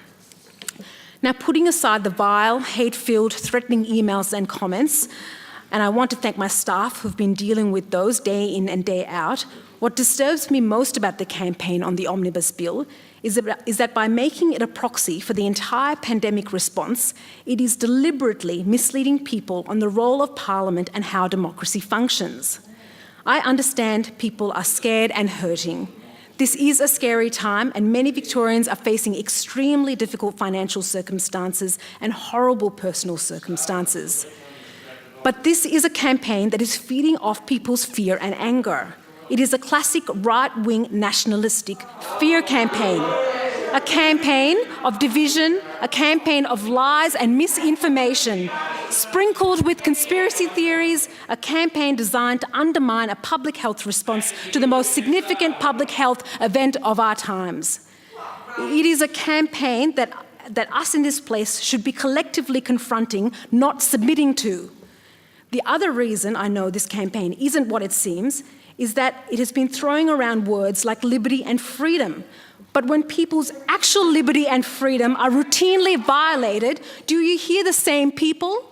No. Are there thousands of emails from the same people demanding the end of mandatory sentencing or bail laws that have seen the prison population in Victoria significantly increase? No. Or calling for the release of asylum seekers from arbitrary detention? No. The same could be said about the opposition. At the last election, they ran a race based on law and order, a fear campaign. Now we're supposed to believe that they care about people being unfairly policed and locked up. Maybe they do about some people's lives, but not others. And it doesn't surprise me that there are Liberals and their hangers-on involved and engaged in these campaigns. Thank you. And it doesn't... Order. You finished now? Member to continue. Thank you.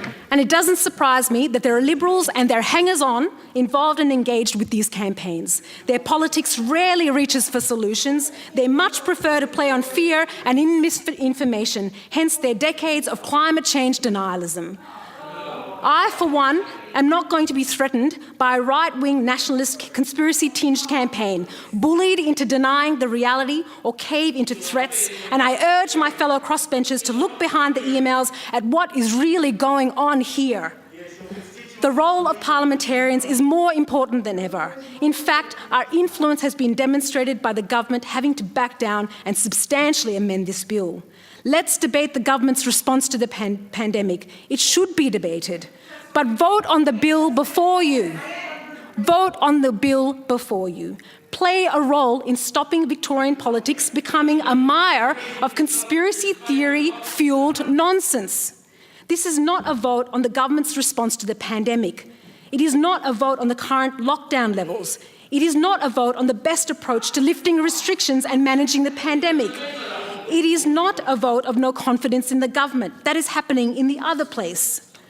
To all the people who have contacted me, my Greens colleagues and I have considered the bill very carefully. The actual bill and what the bill's provisions will mean for Victorians.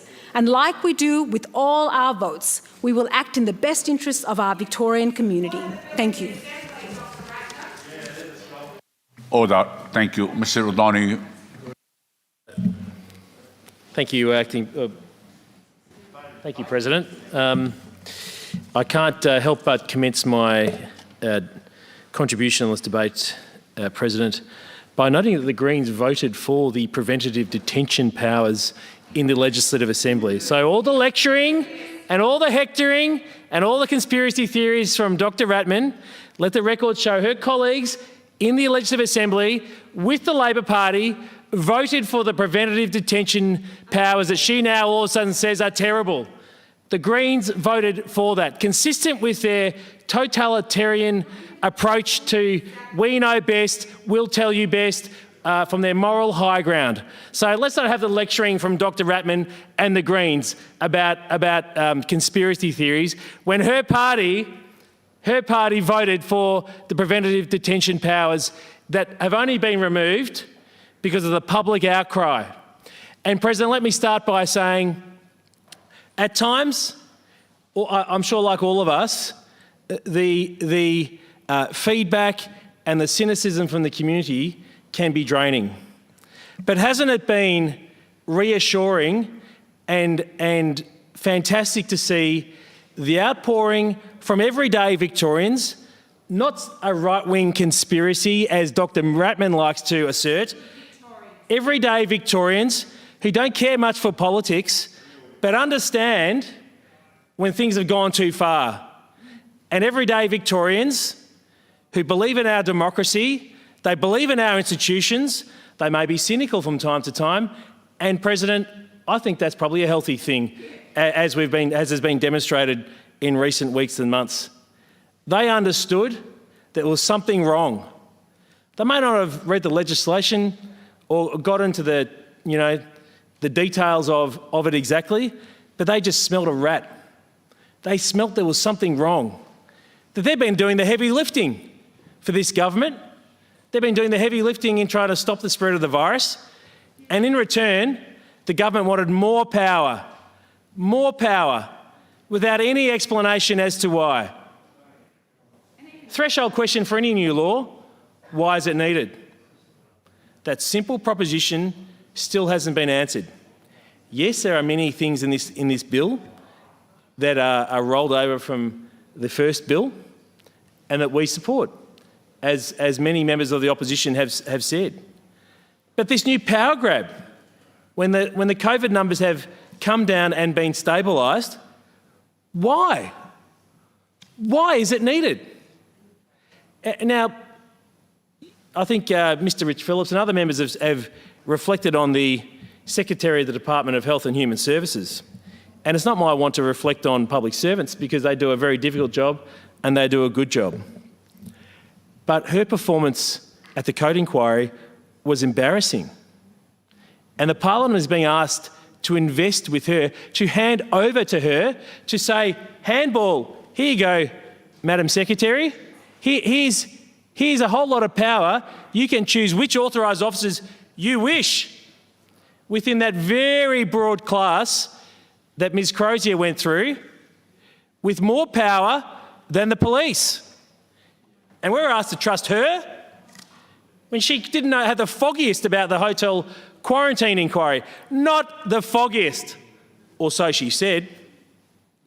It was an embarrassing performance that reflected terribly on her hard-working colleagues in the public service that are doing their best. And this Parliament's been asked to invest, to give her a whole lot more power. No thanks. No thanks, Mr. President. No thanks. I think she should be called back to the hotel quarantine inquiry and her answers should be further examined, as should so many other people.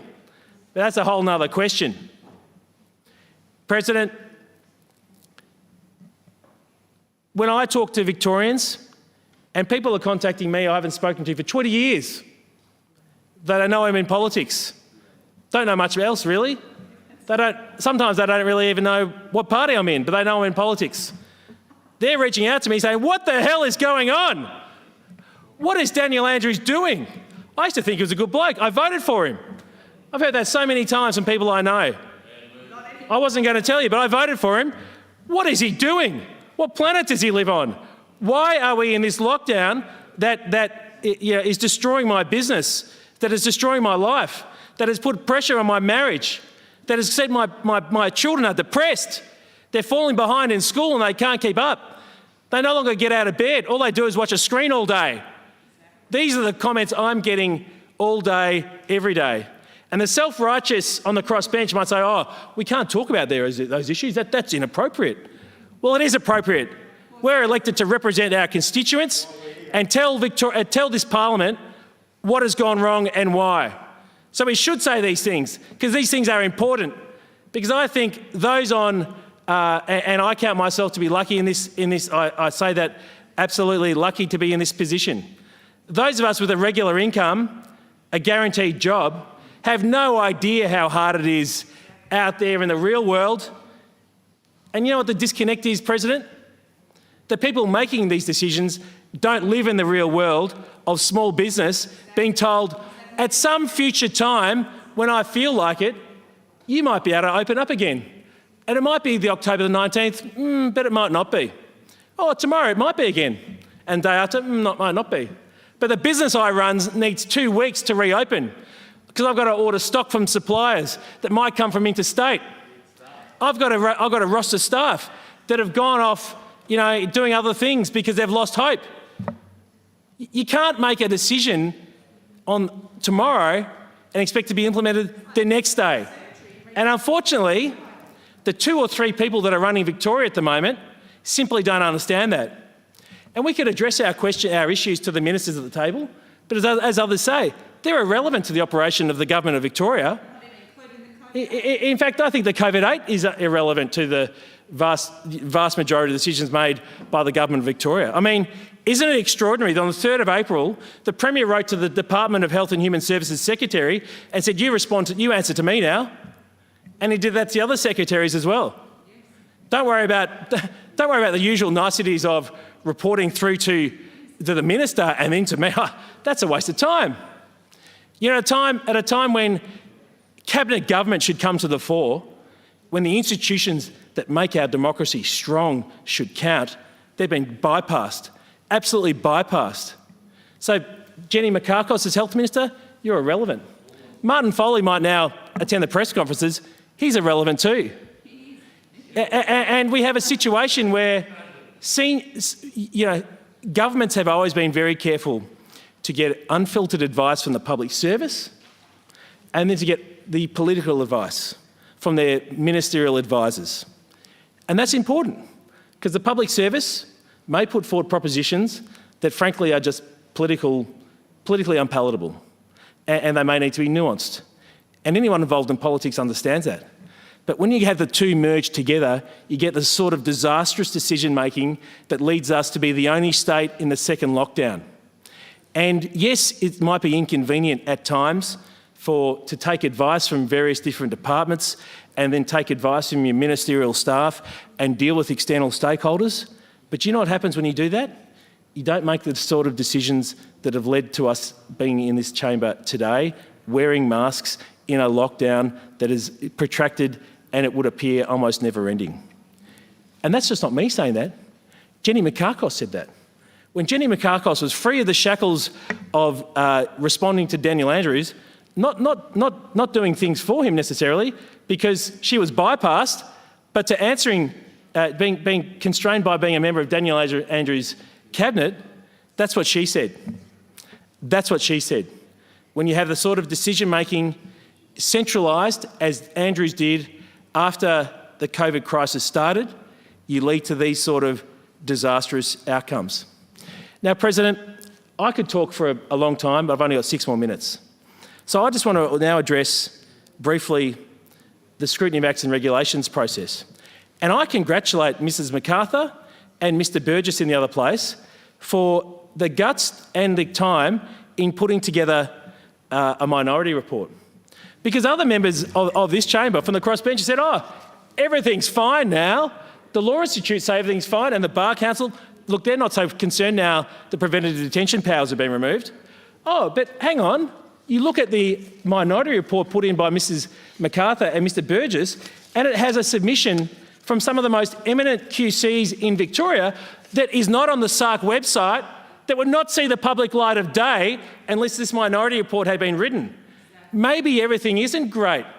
Maybe the Law Institute and the Bar Council have had their significant reservations addressed, but maybe there's other significant issues yet unresolved, as this submission from some of the most eminent QCs in Victoria says. Now, President, I don't need to tell you, QCs are by nature very intelligent. They run their own practice. Getting a group such as Matthew Harvey SC, Paul Hayes SC, Gavin Silbert QC, Chris Blandon QC, David Chavan QC, the Honourable Dr Chris Jessup QC, Michael Grinnell QC, Amy McGee QC, Peter Chadwick QC, Pat Tean QC, Jack Rush QC, Ross Gillies QC, to sign up to the one document in itself is a very impressive effort. And the fact that this chamber has been denied the opportunity to see this submission, which actually talks about the risk of, particularly in paragraphs 19 and 20, the risks of appointing authorised officers without requisite training, so completely relevant still in the light of the proposed amendments, is a mistake. And that any power exercised by authorised officers would be best placed with Victoria Police members. I agree with him. And frankly, with all their learned capacity and skill, that's common sense. Because the naturopath, with the greatest respect to the naturopath, or the parking inspector from Tasmania, don't have the training in these issues. They have lots of great training, I'm sure. They don't have the training in these issues that we want when these powers are being exercised. And so to the crossbench members say, oh, it's all fine now. Have a read of the minority report. Have a read of the minority report. And I thank all those people who made submissions that no one will ever read, no one will ever see. And the chair of that committee, Mr Gepp, should be embarrassed and ashamed that he shut down debate on this very important issue. And I feel sorry for the SARC Secretariat that do a great job. They should not have been put in this position. And the Labor members on that committee should be ashamed of themselves. Ashamed of themselves. Now, President, it's interesting. There's been so much said about various issues. And I, again, could talk for much longer than my allocated 15 minutes. I just want to make 2 further points, President, that I don't think have been covered in detail. It's interesting, even we're having this discussion, the state of emergency has been extended. And but for those 3 crossbench members of the here who voted for the state of emergency extension, chances are the state of emergency, in my humble view, would not have met the previous threshold for that extension. The watering down of that threshold to meet the state of emergency extension was critical. And it's so regrettable, given this grab for power by the government that has been stopped at the last gate in the process, this chamber, preventative detention powers would have been approved by this parliament. And I think that vindicates the view of the opposition and most of the crossbench that the state of emergency should only have been allowed with much closer scrutiny from the parliament and much more regular accountability and renewal by the parliament. The parliament has proven its worth, and the parliament should have been relied upon more through this process rather than being shut down as Daniel Andrews has wanted to do, consistent with his centralisation of power, his I know best attitude, and everyone else can, go heave. President, from those small business people, those people I haven't spoken to for 20 years who've contacted me, from the neighbours I see when I'm out down to the local shops, to other people I know in my life who contact me at the electorate office and whatnot. The two words I could sum up, President, of what they're looking for from this government are certainty and hope. They want certainty and hope. They want the certainty that they can, put the stock order in to open their restaurant in 3 weeks' time, 4 weeks' time, 2 weeks' time, whatever it is. The certainty. And they want the hope that there's something on the horizon that makes all this pain and suffering and all the issues that have taken place since the second lockdown caused by the hotel quarantine disaster. They want the hope there's something better. And you know what, President? The tragic thing is, as a member of Parliament talking to constituents, I can give neither. I hope members of the government reflect on that, the words certainty and hope, because Victorians deserve that. Thank you, Mr. Meddick.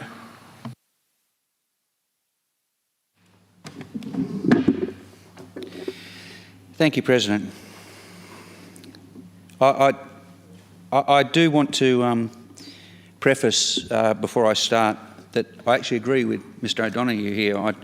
I think Victorians do need certainty and hope. I certainly do. And this whole process has been played out so publicly by nature, and it must be. Every Victorian has a vested interest in the outcome of this bill. Those who've kept their jobs, those who are on job seeker, those who've lost their jobs, everyone who's lost a business, everyone has an interest here. I was looking for certainty when I began to examine the bill, and I'm no lawyer. When I tried to tear it apart, to look at all the things that, as a layman, I wasn't comfortable with, and I was uncomfortable with a fair bit as a layman. I looked to the legal fraternity for certainty and hope. Unfortunately, I didn't find it. I was mistakenly of the belief that most in the legal fraternity follow a set path and that they are in agreement about certain things. You know, people being on one side or another in a trial notwithstanding. What I found was quite the opposite. In fact, I had it said to me by one QC, put two QCs in a room and you're going to get 4 opinions. But nonetheless, I pushed on. And I made it a point of ringing some of those people that sent me emails, and there were thousands. There were thousands of emails. I wish I could say that those emails were reasonable and calmly asking me to consider what they were putting forward. Unfortunately, they weren't. They were in the main abusive. Not to say all of them were, because they weren't. Some people here and there were trying to be calm, were trying to be reasonable. And I answered those people. And we had good discussions. And I appreciate their input. I honestly do. And I want to start then by thanking all of the members of the community, the interested groups and individuals who took the time to contact me about this bill. The consultation was extensive, and I value everyone's efforts to put their position forward, whether it be for or against. I was able to consult with one of the QCs representing those who now famously wrote to the Premier about this bill. I consulted with the head of the Police Association, representatives of the Law Institute of Victoria and the Aboriginal Legal Service. Many, not just those, but many of the constituents I touched base with spoke of their concerns about the detention powers now removed, and rightly so. I did not agree with those detention powers, and I could not have supported the bill at all should they have remained. They also spoke about the lack of clarity on authorised officers, thankfully also now clarified. Many agreed with the other aspects of the bill. Indeed, they deemed them absolutely necessary. First Nations legal allies, however, still have concerns about those who are without a roof over their head and therefore at risk, and cannot easily be accommodated within the hotel program on offer. They are not being offered accommodation near to where they are living rough, that is, on country. The services that they may require and access regularly are also situated by that nature near to them. In moving them out of those areas or asking them to, they cannot access those services. This situation should be improved by sourcing accommodation as close as possible to their community, something I've raised with the Office of the Leader of the Government in this chamber, and I hope that it can be done as a matter of priority. Many aspects of this bill are uncontroversial. It provides for the extension in time of a range of already conducted COVID-safe measures such as online council meetings, remote court hearings and visitor limits in prisons. I've heard little opposition to such measures, even from MPs who oppose the bill for other reasons. Other proposed measures, on the other hand, prompted significant community discussion. The detention powers originally contained in Section 252 of the bill represent significant new powers for law enforcement. I note that I was not the only person consulting with the government and highlighting the problems with these powers, and I'm glad to note that they have been removed entirely. I note that the appointment of authorised officers to monitor COVID-safe plans and conditions in a range of industries is a good idea. The government has laid out in some detail now the limits on the powers of these authorised officers in response to the well-founded critique that the bill was too broad.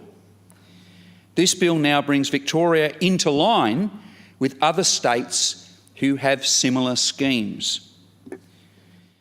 I see these mechanisms as important to allow the government to safely return to the community its usual liberties. If this bill were to be defeated, it would not only inconvenience a range of citizens and institutions, it would tend to make opening up more risky than it needs to be. This is likely to slow the opening up of society to our COVID normal state, and no one wants that. I want to address much of the misinformation that came to my office. What the bill does not do is allow authorised officers to enter private homes. It does not make politicians exempt from the recently passed workplace manslaughter laws or unable to face prosecution. And it does not forcefully remove children from families. In fact, it does the opposite. It allows separated children and families to continue the process of being reunited. It was disappointing to see a number of MPs who are fundamentally opposed to the government not pointing out these widely spread rumours are untrue. I want to thank the crossbench MPs who are opposed to the bill but did make the effort to point out these inaccuracies. I do want to address the large amount of lobbying from Victorians and others who take a real interest in this bill. I certainly understand that Victorians are frustrated, tired and getting emotional. Some are affected far much worse than that and see their livelihoods being destroyed and assets being eroded away by this extraordinary time of restrictions. Some of those who criticise this bill do so because they think the government should have taken a radically different approach to tackling coronavirus. They point to Sweden or Japan and talk of protecting the vulnerable in an otherwise open-ish society. I won't say there is a problem in examining these approaches, and the final tally and summary of what works and what does not has yet to be written into history. But our government has taken the view that heavy suppression, virtual elimination of community spread of COVID is the wisest course overall in terms of both beating the disease and allowing our economy to thrive in the long term. This bill supports the government's approach. Defeating it will hamper their efforts, but it is unlikely to result in any changes in their approach. Time will tell if they have the right one. The evidence of the number of cases we are currently discovering suggests that, notwithstanding the short-term costs of the plan, it is working. Mixed in with these strategic criticisms are those who, for reasons of politics it seems, want to foment trouble and confusion by creating or spreading misinformation. I've seen some extraordinary claims made about what is contained in this bill, and many interested people reading these things may have been easily confused by that. Not for a minute do I suggest that some people may, understanding the real issues, may not have a different judgment than I do. But I've been concerned about the number of people who oppose this bill in its entirety based on a misunderstanding of what it actually allows. I will ask the government to do more to combat misinformation. They can do that by explaining in more detail the rationale behind the bill, what the provisions allow, and the way that it will be used. In particular, I have urged the government to explain that this bill speeds our movement towards a return to personal liberties by allowing measures of preventing outbreaks when the restrictions are lifted. It's time for them to trust the public with that information. As we move through this pandemic, the relationship between the government and the public must change. This is a state living moment to moment now, thirsting for, almost living for that next piece of news that might give them hope that things are about to change. They are educated and they can handle the truth. They can be brought in and be given every ounce of information, even if that information is not good news. They can take it. Be clear about the plan and communicate it well. The government has enormous resources at its disposal to make that happen, and may feel that this is what they've been doing. Well, there is always more that can be done.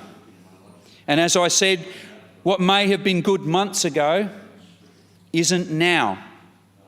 It's a changing relationship. Myself and those opposed to the bill have something in common. We want life to get back to normal. We want to see our friends, our family, get back to normal work and life. What some fail to see is that without the measures passed in this bill, we'll be even further away from that.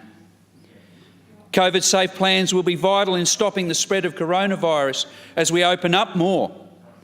And we must ensure that they are adhered to avoid any more clusters or outbreaks. If our courts and our councils cannot operate remotely, they cannot operate at all. The last thing we need is any delay in our justice system or local decision-making bodies right now, or for more industries to close.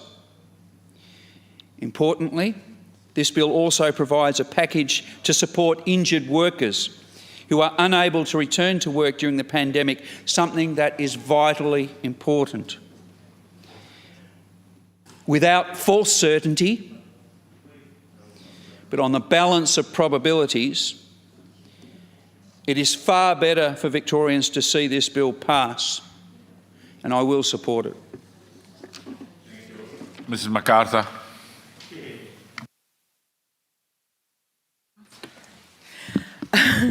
Thank you, Mr President. Well, I rise to speak on the COVID-19 Omnibus Emergency Measures and Other Acts Amendment Bill 2020 and to express my complete opposition to this appalling legislation.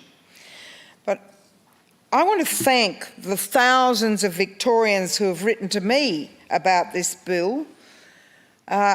I don't recall any abusive language, actually, so I don't know who wrote to other people. I've written back to the 11,000 who wrote in the 72 hours they had to provide a submission to SARC when we managed to get it on the website that they could make a contribution. However, I'm appalled that their contributions were not able to be seen by members of the SARC committee until 10:30 yesterday morning, when we had to put a minority report in by 2 o'clock yesterday afternoon. So we could not access all of their contributions, and they wanted the public to know what they'd written as well. This was a complete disgrace, I think, on the part of SARC, and I'm ashamed almost to be on that committee.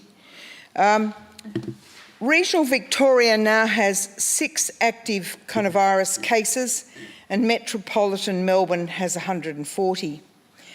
You would think, Mr President, that under these circumstances, the government, which has wielded historically unparalleled power and control over Victorians' lives, would be now willing to relinquish that power and control.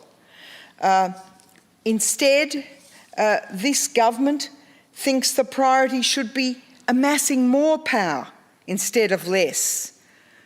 This Premier and his government, I don't know whether they're all on board with what he's doing, have abused these extraordinary powers that they have been granted. And I, for one, do not think they should be given more power.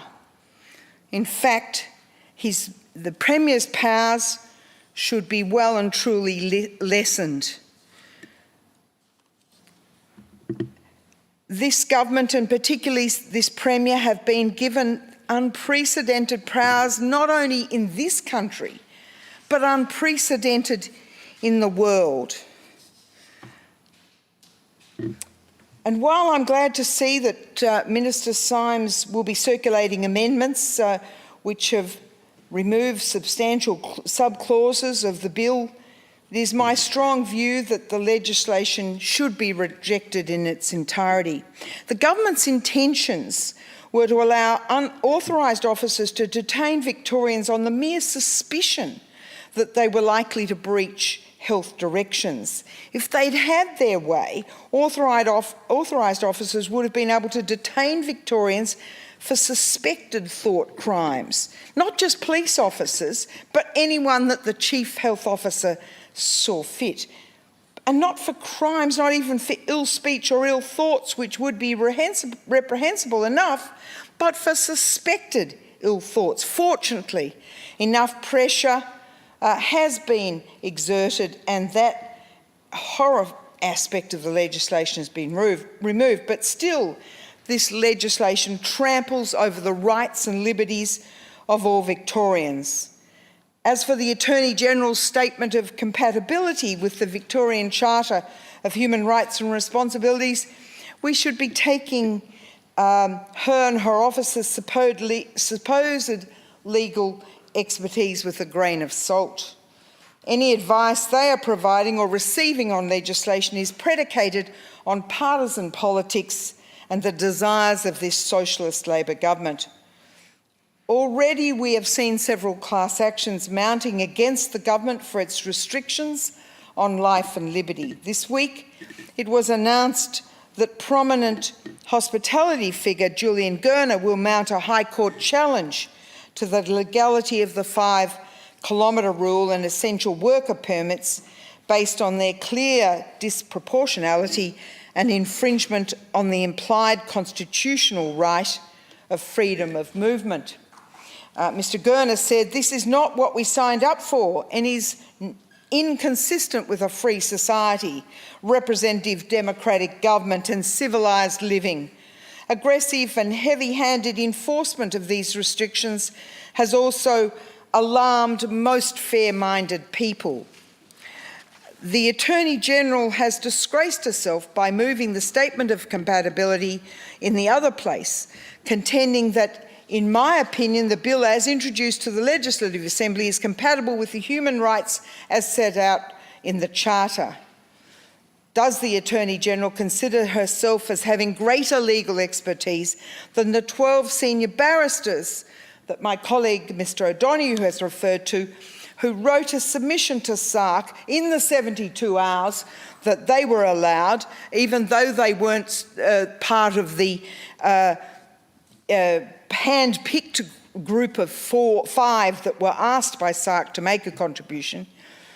Those people like Ross Gillies QC, the Honourable Dr Chris Jessup QC, Jack Rusk QC, David Chauvin QC, Patten QC, Chris Landon QC, Peter Chadwick QC, Gavin Silbert QC, Anne McGee QC, Paul Hayes QC, Michael Grono QC and Matthew Harvey SC wrote to SARC and stated that the bill A is incompatible with the human rights set out in the Charter. B, unduly trespasses upon rights and freedoms of Victorians and visitors to Victoria. And C, makes rights, freedoms or obligations dependent on insufficiently defined administrative powers. Even with the amendments that Minister Symes is circulating, the bill is comprised of concerning provisions that will not make Victorians' lives better or return them to normality.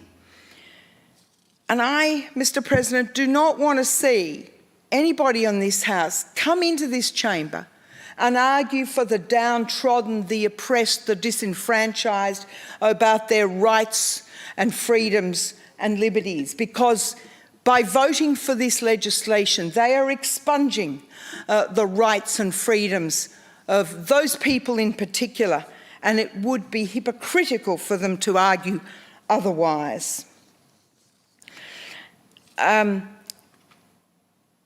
Police officers and PSOs will have the power to enter premises without a search warrant conferred upon them, which were previously only available under the state of disaster powers.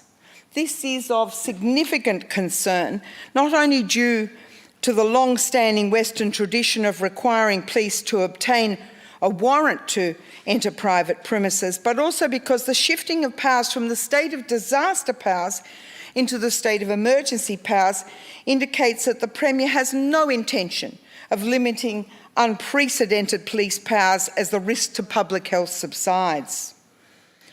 As I previously stated, the risk to public health is alleviating. The government should be relinquishing its powers, not obtaining more.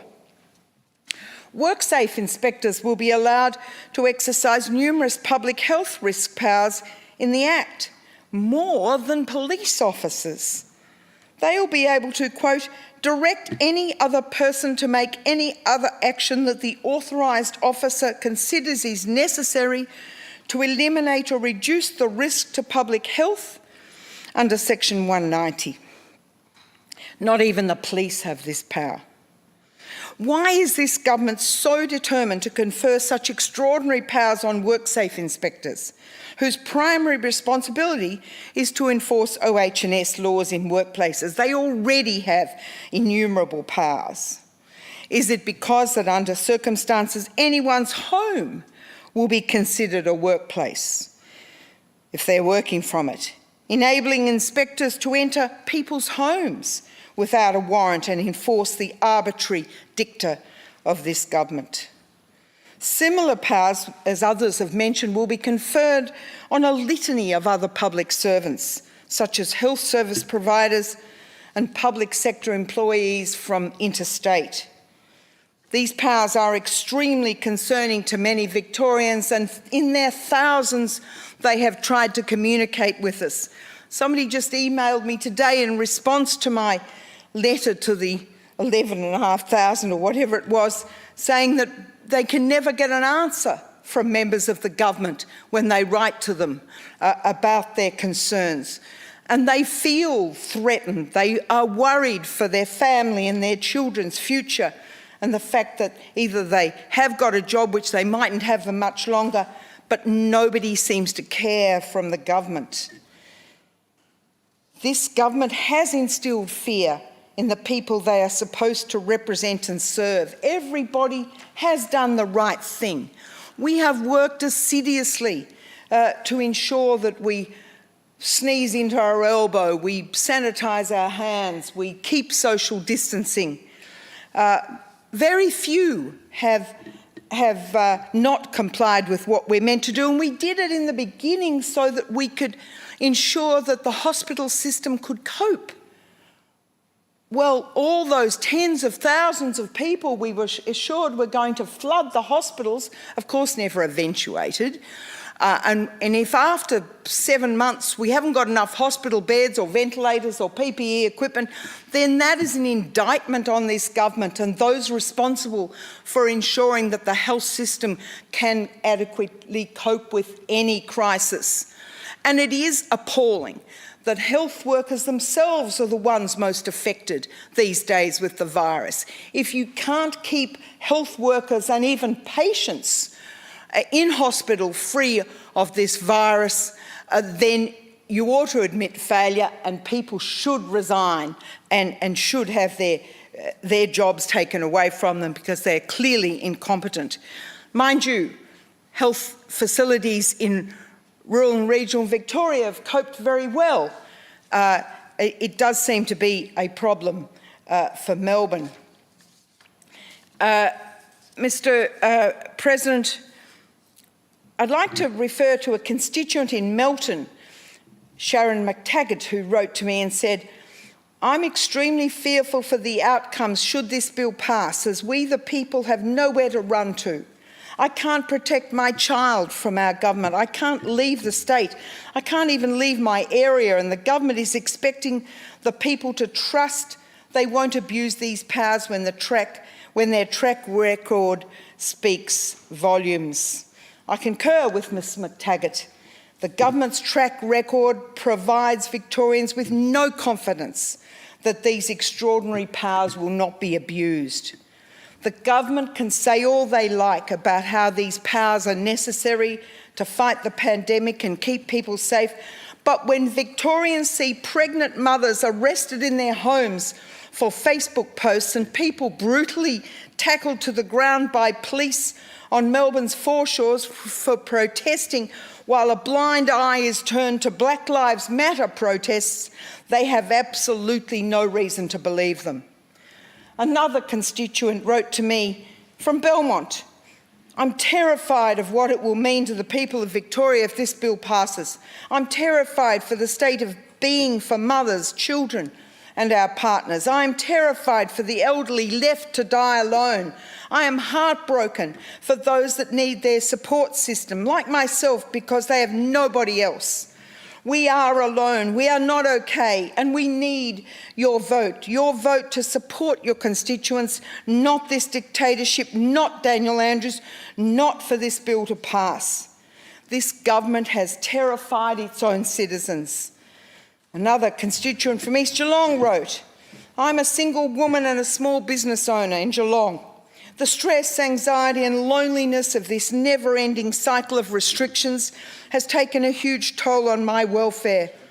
We are in a position here in regional Victoria where our numbers are so low that it makes no sense for us to be under such barbaric measures.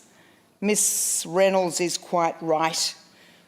There are more active cases in New South Wales where the state is open and the people are free.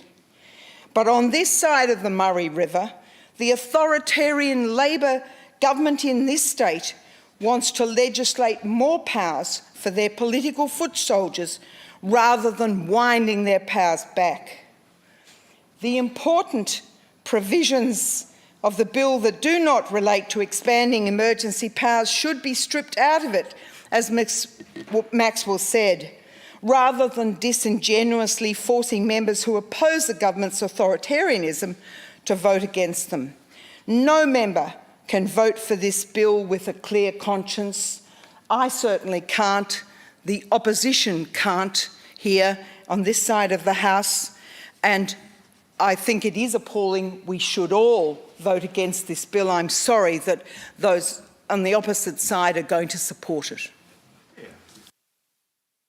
It's a good time to have a break. I'll resume the chair at 7:35.